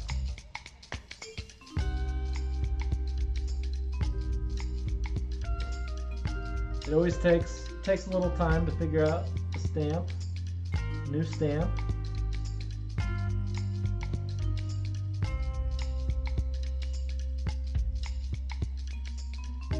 Much better.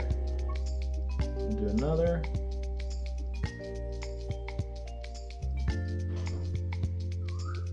Hey, hey!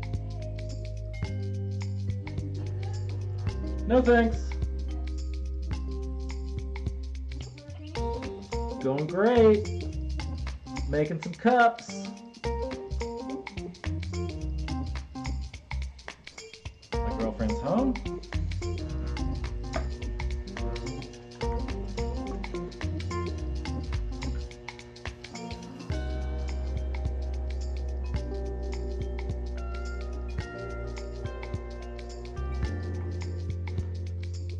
Nice.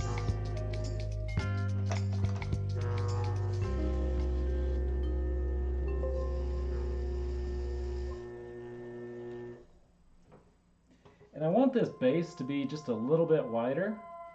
So I'm going to attempt to put my inside fingers in and push outwards and grab my tool and scooch this little edge. Whoa.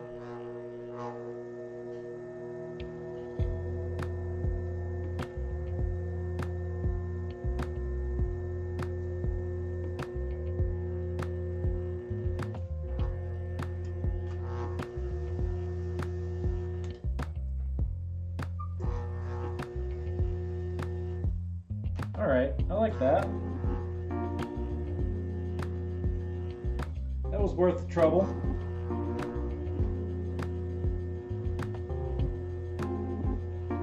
Touch these edges and this is gonna be done. All right, so not a bad first stamp. It's definitely chunkier, quality of the line. It is quite a bit different. It's a side by side. Very different, right?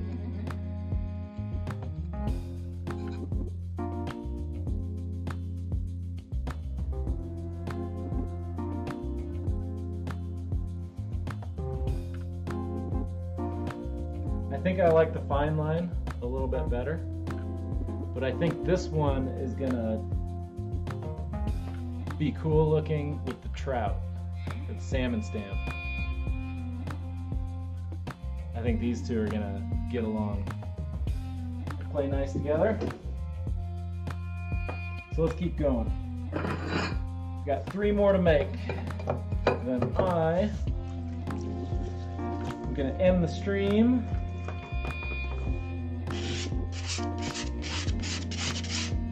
And call it a night. It's getting late up here.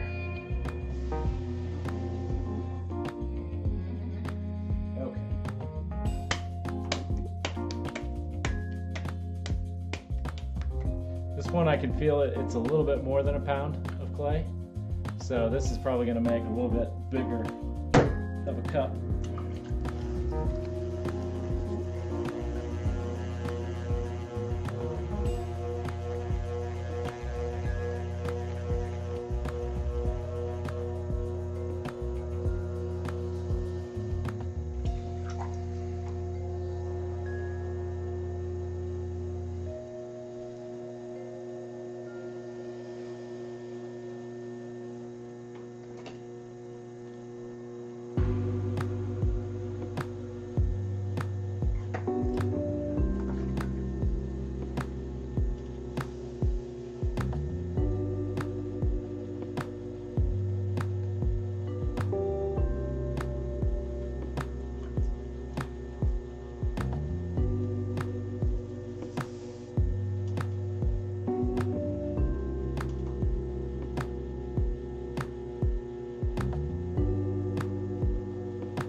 Yeah, this is a nice cup.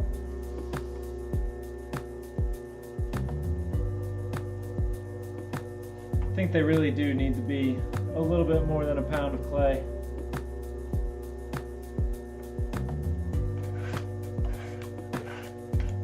So I might ultimately end up making 80 of them instead of 100. Maybe the answer is quality and not quantity.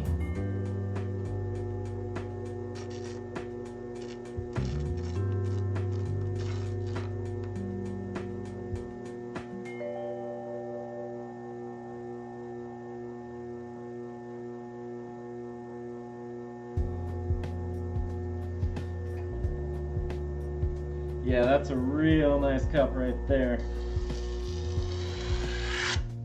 Try not to screw it up now. Let's stamp this thing. Let's put some fish on it. Boom. Salmon.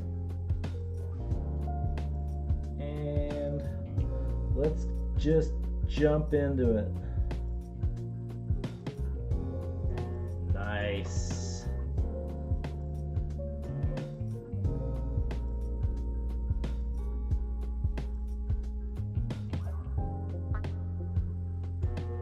Okay. I like that. Now we'll do brewery logo.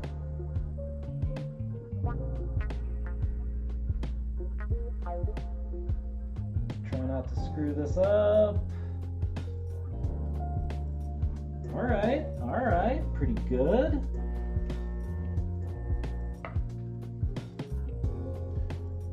I'm looking at this stamp and it's sort of crooked. Who's the dummy who carved this stamp?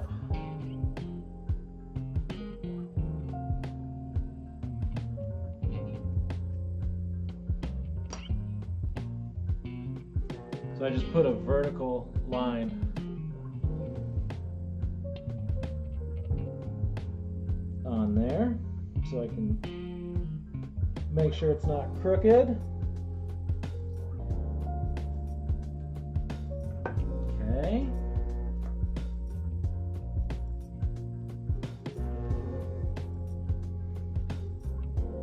I got the spacing wrong right there.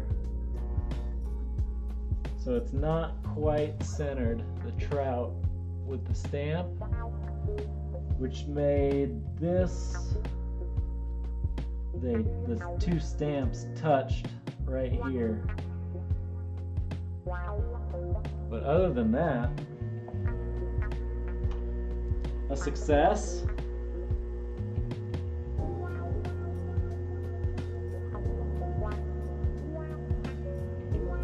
And this is a sponge that I'm going in there, pushing out slowly.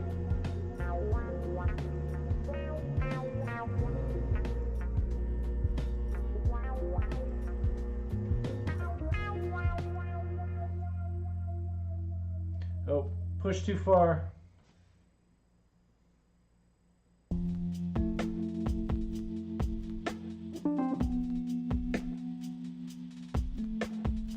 And this clay is kind of like wet fabric. You can almost lay it over the top.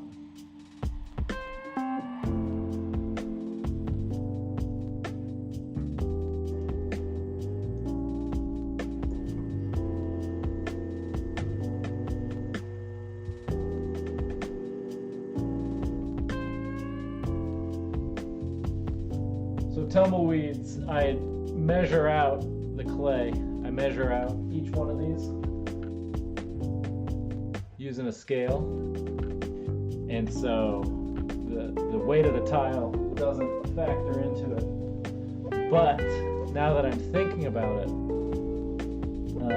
trimming these cups, I could come back in with a trimming tool and I could shave away. And so this stuff in my wheel, that used to be pottery that has been trimmed away. And this stuff I can reuse. So I can trim away extra clay and probably get 100 cups out of 100 pounds. But I kind of don't want to trim. I'm not sure I want to do that.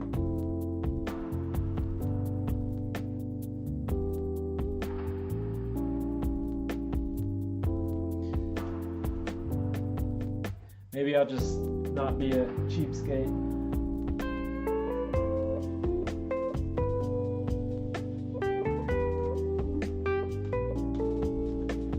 I'm thirsty. One moment.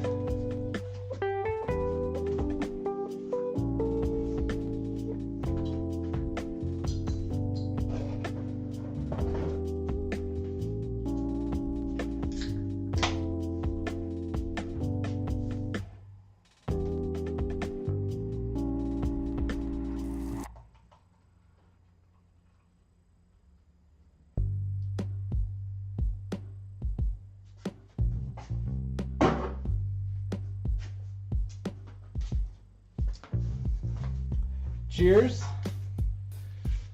to everyone out there, whenever, wherever you are. To the two of you watching this video right now, and to everyone else in the future. Cheers.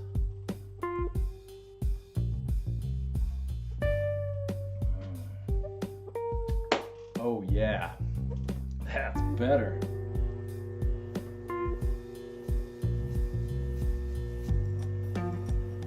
Okay, sweet.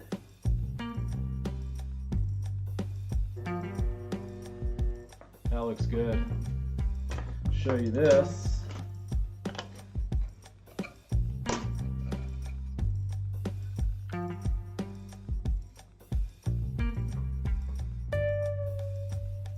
A little bit clunky.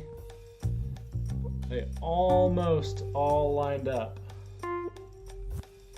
Almost. But it's still a really nice cup.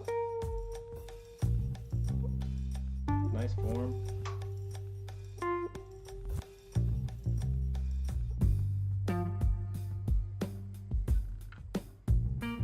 I'll take that.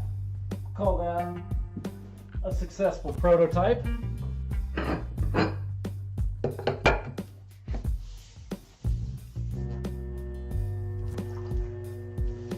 Get a new one going here.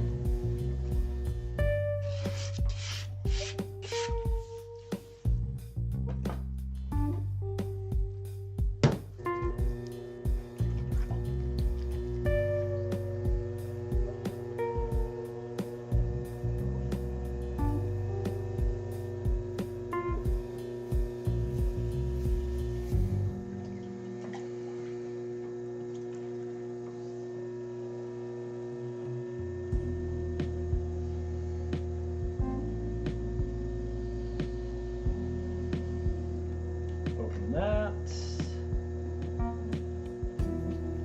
Press.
So too many tumbleweeds. Where are you at right now?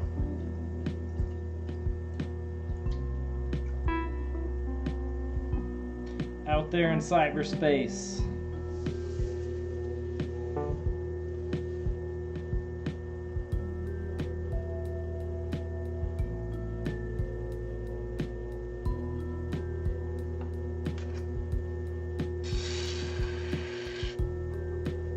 Oh, Wisconsin, neat.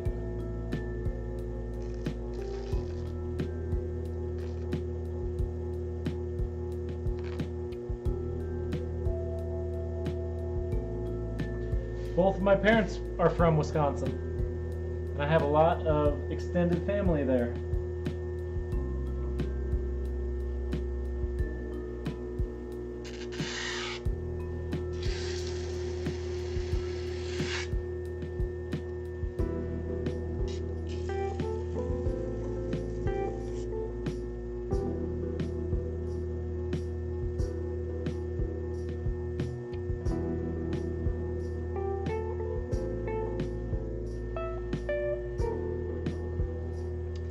North of Madison, 30 minutes to an hour. Poinette, Wisconsin.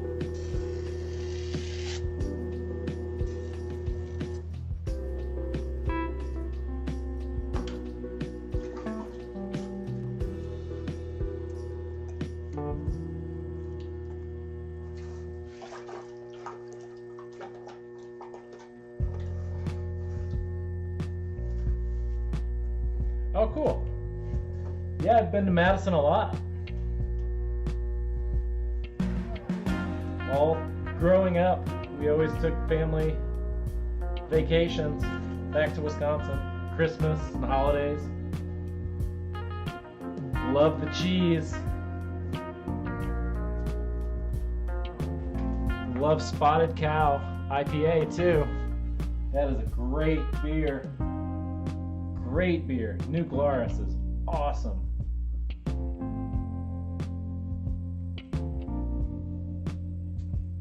Okay, so you live east?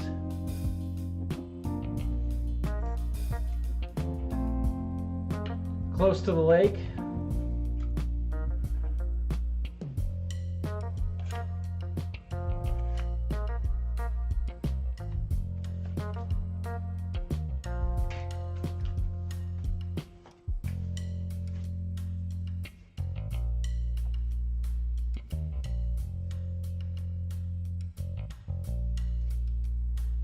Alright, I'm going rogue. Rather than having the stamp horizontal, I'm going perpendicular. Try this out. I'm going right in the center too.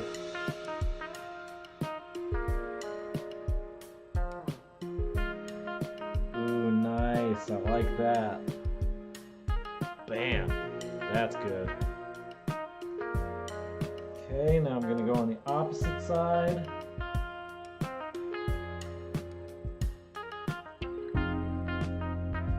That nice.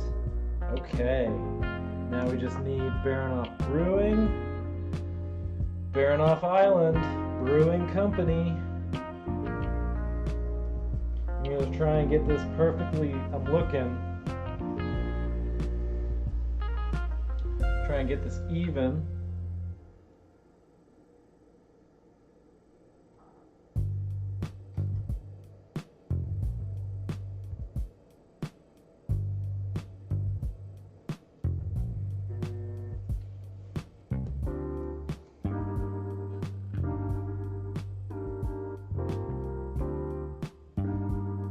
Nice. Okay.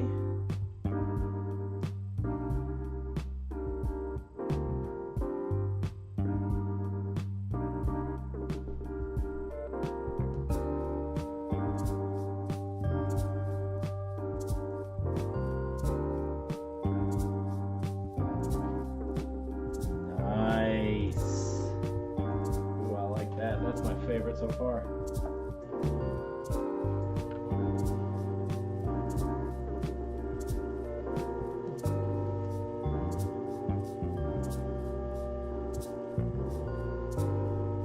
Definitely getting better and better as I go.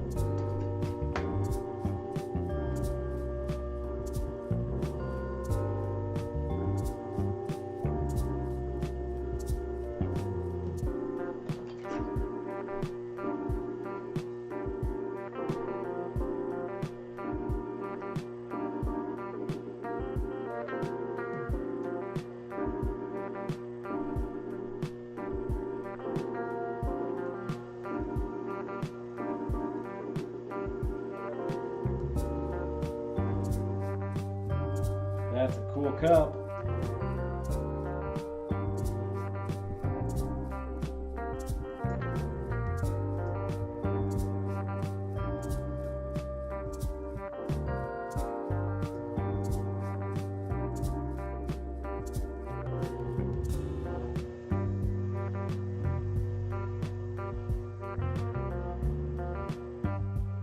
Sweet, I like that.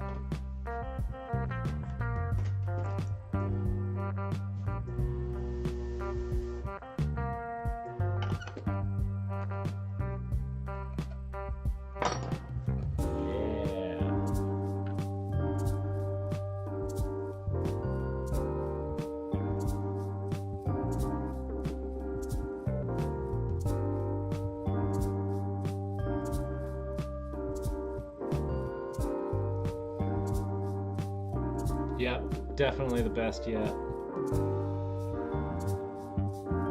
But this spacing, that spacing right there, nope, gotta fix that. Want these logos to line up too. They don't. Got those crooked. That's okay. And I like it down. You know, this side is higher. I'm not sure I don't like the logo higher. I like it lower, like that. And then the stamp, the trout, those line up. I like those. And I thought too that the quality of this line and the quality of that line and the quality of the edge of the cup, like all of those marks are sort of lining up.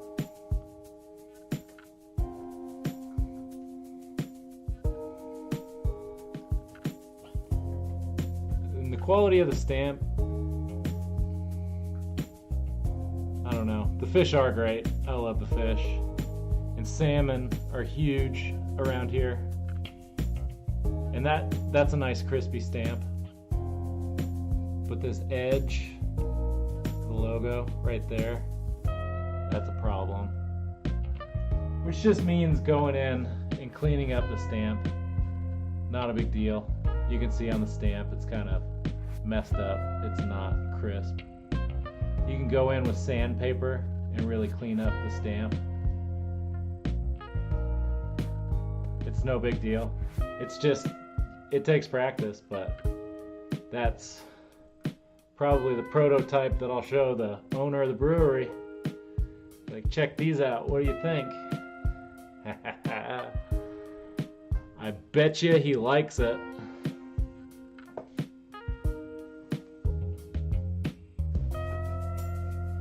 I would be tickled pink if I owned a brewery and a potter came in with my logo stamped on some porcelain cups. Yeah.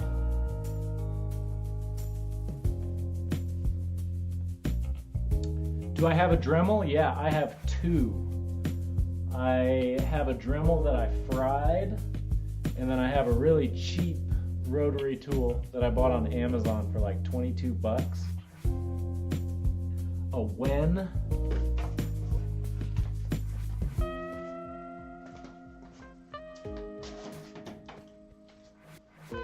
And I do not recommend the Wen. This nut, when you're changing out bits as often as I do, this component has a tendency to wear out, and the wrench that tightens it, everything just wears down and it gets hard to loosen and tighten this part. So that's kind of falling apart. And then the biggest problem is the switch, the on-off switch. Like the motor, this whole housing has shifted. And so it used to have a speed control, and it still does have a speed control, but the on switch only works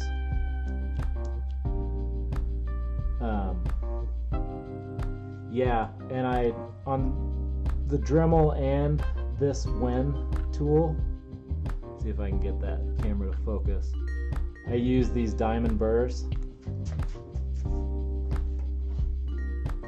These things are awesome. I've got all the different contours, and I take good care of them, clean them whenever I'm done, and they'll last forever with as little as I use them.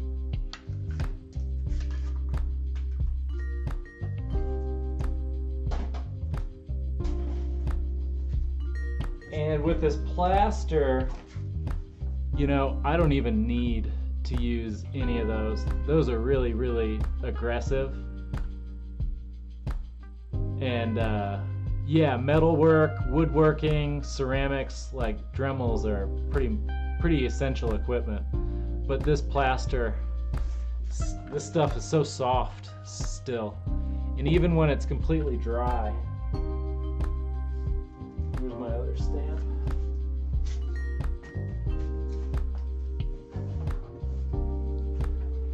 Like, this plaster is so soft that a pencil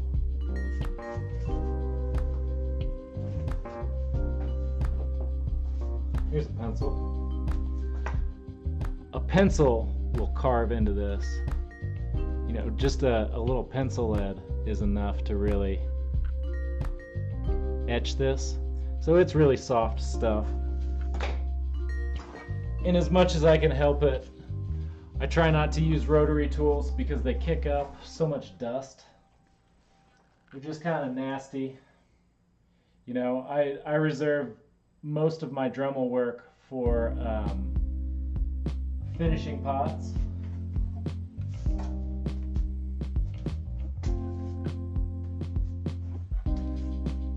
I'll get glaze that'll drip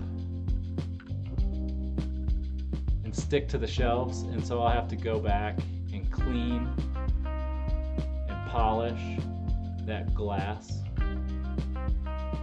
So this is the kind of thing that I would normally save my Dremel tools for. Finishing, like, you know, if I made glass, that would be like cold working the glass. You have to do basically the same thing with ceramics. Because glaze is glass, you know?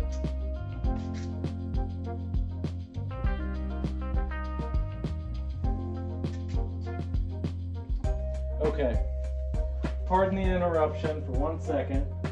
I'm gonna plug in my phone. I'm gonna make another angle. I'm gonna make a video with another angle here.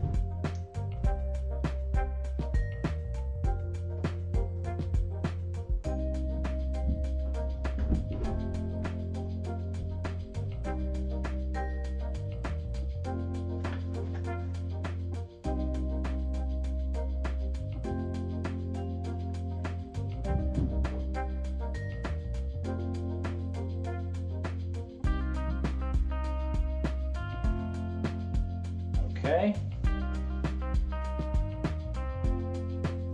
And we're rolling. Very good. Yes, glaze is very, very bad to breathe.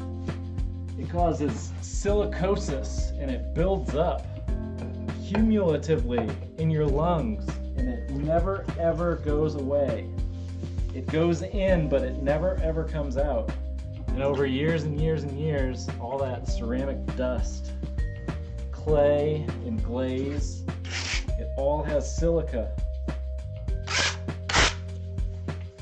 And it clogs up your lungs, kills you, it causes cancer. Bad news bears. So, I am an advocate for proper respiratory equipment. I never do any dusty jobs without this, especially sweeping the floor. You hear that? Other camera? You hear it? Yep. My teachers have always been strong proponents for safety. Very, very important. Let's make this last cup.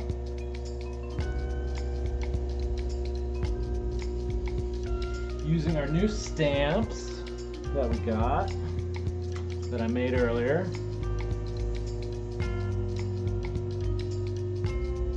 Good. Open this up.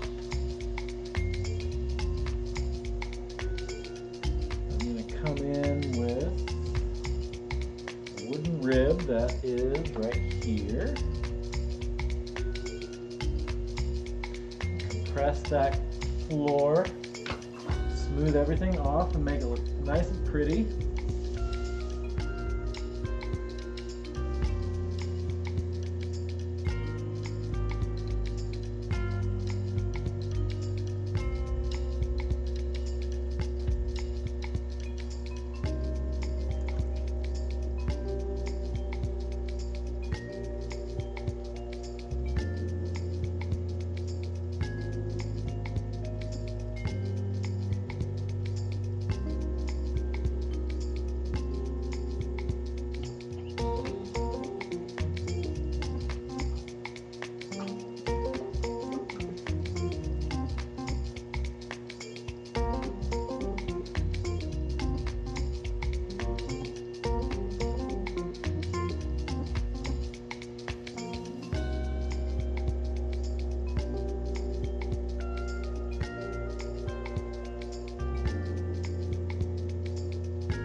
Ooh, enamel.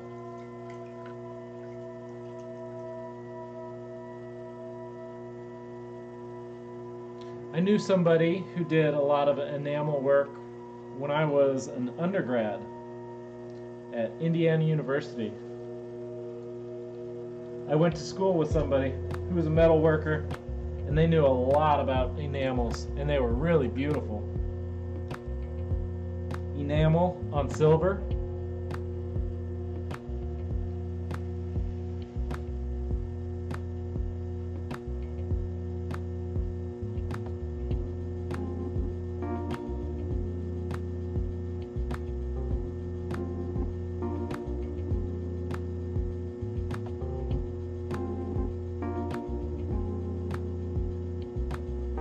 Okay, that's looking great. Good.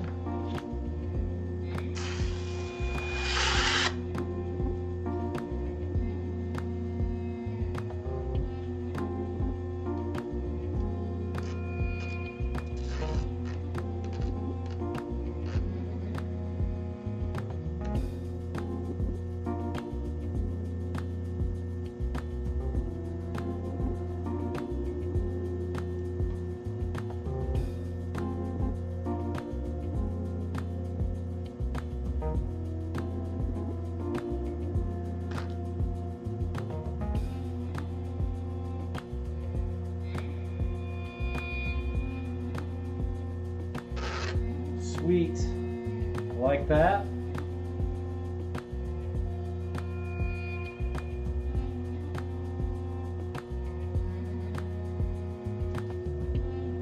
It's a nice edge. That. Now I want to fix the bottom. So I take my tool and kind of angle that down and in. I don't know if you can see that.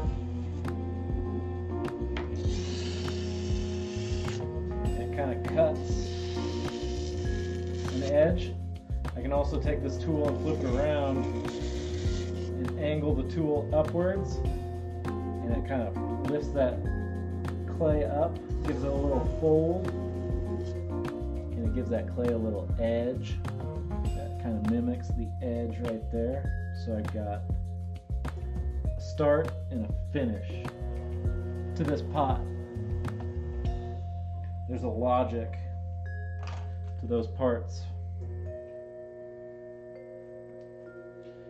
You gotta have logic to your parts, I tell you. Okay, now we're gonna use our stamp. I'm gonna use the fine line stamp, which is somewhere.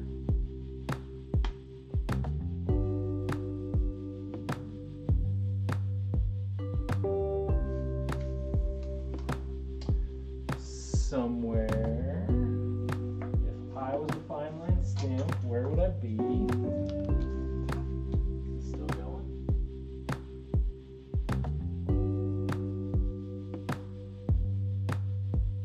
Oh, out of space on the camera. Aha! There it is. Fine line stamp. And we're gonna see if we can get this perfect. Our last one. Let's just everybody calm down here. Try not to screw this up.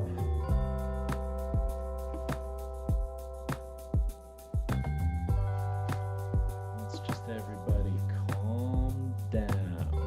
Oh wow, 30 tons. Yeah, I'm maybe using like 4 pounds of pressure.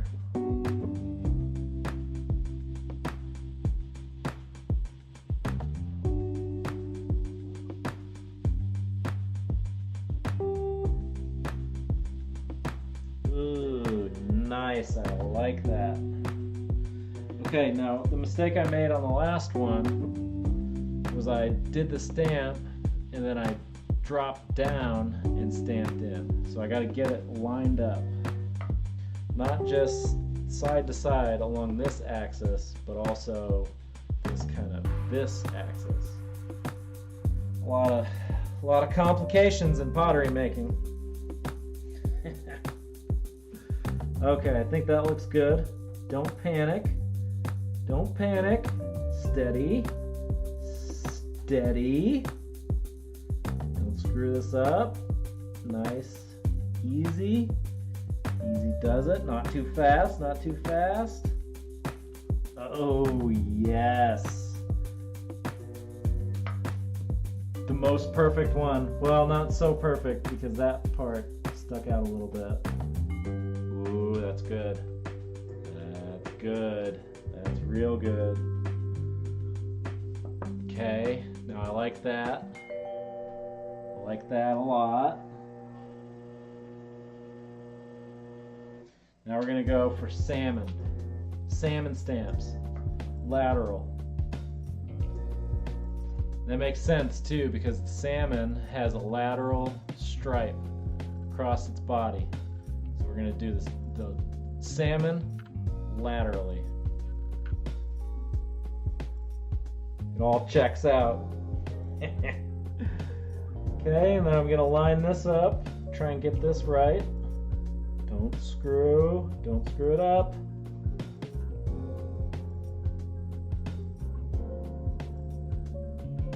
Nope, up. Okay, good height. All right. Last one.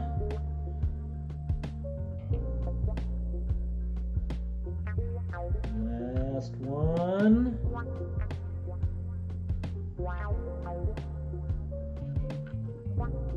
Okay, not perfect.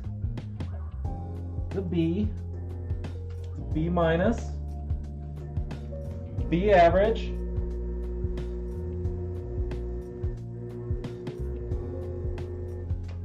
Okay. Now I can come back in and I can puff out these stamps a little bit. Do it on this side so you can see what I'm talking about. See how I can put my finger on the inside? Is that showing up? Yeah. Kind of shows up good on that camera. One thing that shows up good, I can even come in, and if the stamp isn't quite where I want it to be, I can take my stamp and line it up and try and redo, and that worked good. And usually I find that coming back in, doing the heads is a really nice little feature because they've got that gill plate right there. There's a bit of a line, and you can use the gill plate to sort of change directions. So the form of your cup is coming up and in, and if that gill plate changes, I think that's kind of a nice little touch.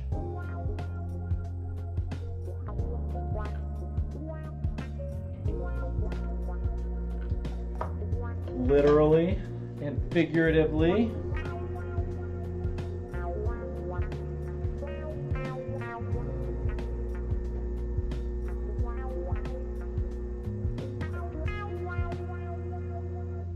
This is like a nice Pilsner glass.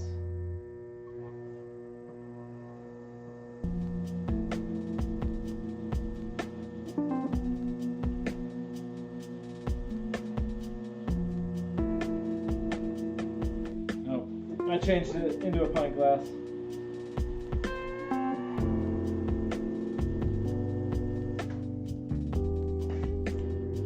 I like them wider. They'll hold more liquid and they're wider.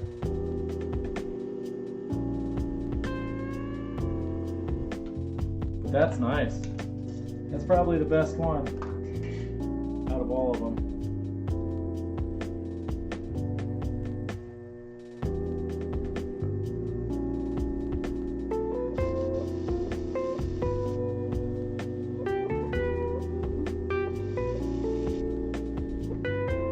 Alright, thanks for tuning in, Too Many Tumbleweeds. It was pretty cool chatting with you. I hope you'll stop back by, hang out, chat, bring a beer with you next time.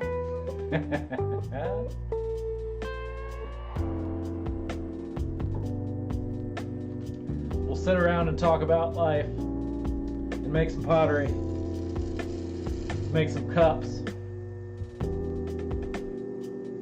I'm really trying to stream all 100 cups that I make for the brewery. I'm going to try and do all 100 of them. And, you know, looking around, I've already got 10 different prototypes in my studio. I've got these guys behind me, plus the 2 white ones right there. Those were from the last round, and then I made 7 today. So yeah, real soon here, we're gonna be needing to fire a kiln. And yeah, all these streams, once I get better at streaming, the plan is to edit down all of my 2 or 3 hour streams into like 10 or 15 minute videos on YouTube. So if you miss the live stream, you'll be able to see the condensed version the next day. Not everybody has time to sit around on Twitch, I know all about it. Oh, I just found this bonus stamp. What if we go with bonus stamp? That one's got really, really tiny lettering. Baranoff Island Brewing Company. See it at the bottom? We'll put that right under the fish. Yeah, let's try that.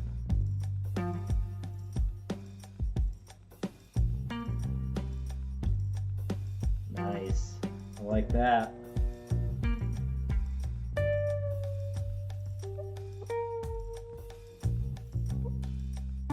Ooh, I would pay money for that. For sure.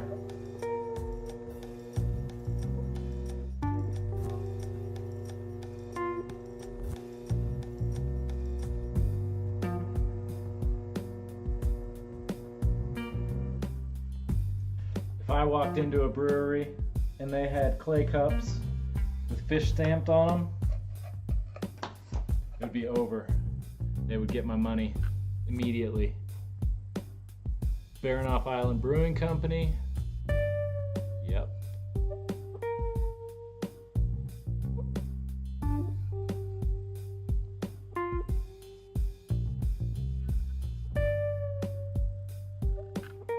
And the thing is, all the little imperfections, once these things get covered up in glaze, a lot of those little details get kind of lost in the glaze.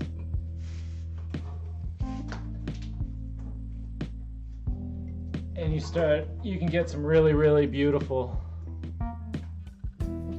detail that's picked up. So the glaze, you know, it fills in all those deep spots. And you can see the glaze is transparent, and all those little speckles will show up, and all those lines from the fish.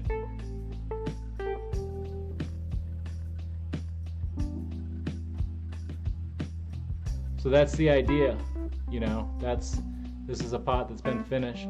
You can see on the inside it's not perfect. You can see all the little indentations, just like in the cups. You know, you can see my fingerprints. And hey, that's fine. They're handmade. They're really cool. That was number 4 tonight. I like number 4. So let's review, I think.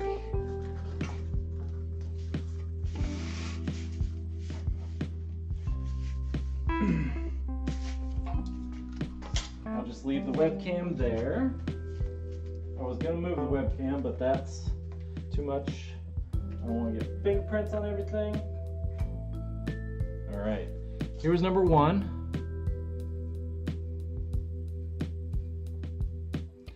just had the two sides, sort of. Yeah, not great, not bad, just fine. A good first try. Like this one, the stamp got better. This is number 2. Got a little thinner. The form on this one is pretty nice. Nice and skinny on the tall side. Stamp got a little screwed up right there. It's pretty imperfect. And then over there, the edges, like that kind of area. Not nuts, not bad, you know, not terrible. That was actually number 3, because number 2 flew off. That one wasn't very good. I didn't like that one. Number 4, yeah, we've talked about number 4. It's a nice one. Short, probably the shortest of the bunch, but kind of wide. Short and wide. This is probably going to fire and probably be 12 ounces. Right on the money. Ideally, I think I'd like to get 16 ounces. I'd like to be able to pour a full pint into one of these. Let's see, I'm getting out of order. This was number 8. Number 5, we switched stamps and tried that, and that didn't quite line up. And the stamp is kind of sloppy, and the stamp itself is kind of sloppy. So yeah, not bad though. I do like the line. I folded that edge back over, and I think that's kind of nice, having that overhang right there. You don't have that on pint glasses, the like clear glass ones. They never undercut like that. And that's one thing you can do in clay pretty easily.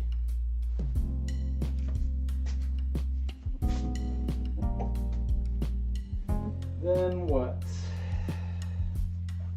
We got number 6 right here. This one got a little funky, got a little thin right there.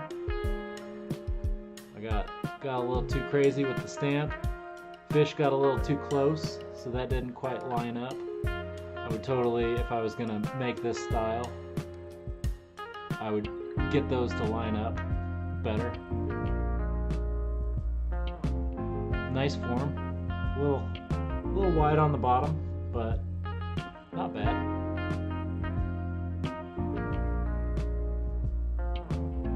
Proof of concept. Number 7 was a really sweet one. I really like that. It's got the fish, got the thick stamp,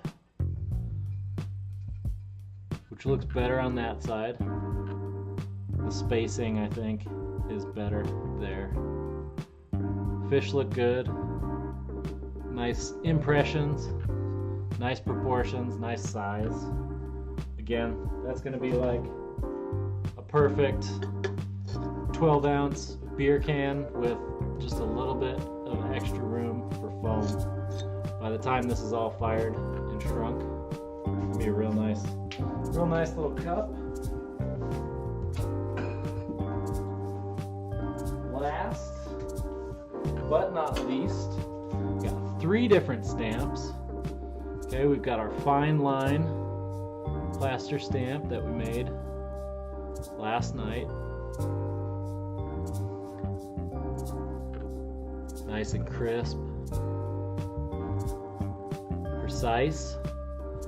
Then we've got our fish, and then we got on the bottom Baranoff Island Brewing Co. Sweet. You can see it got a little thin on the inside. This fish head got a little thin.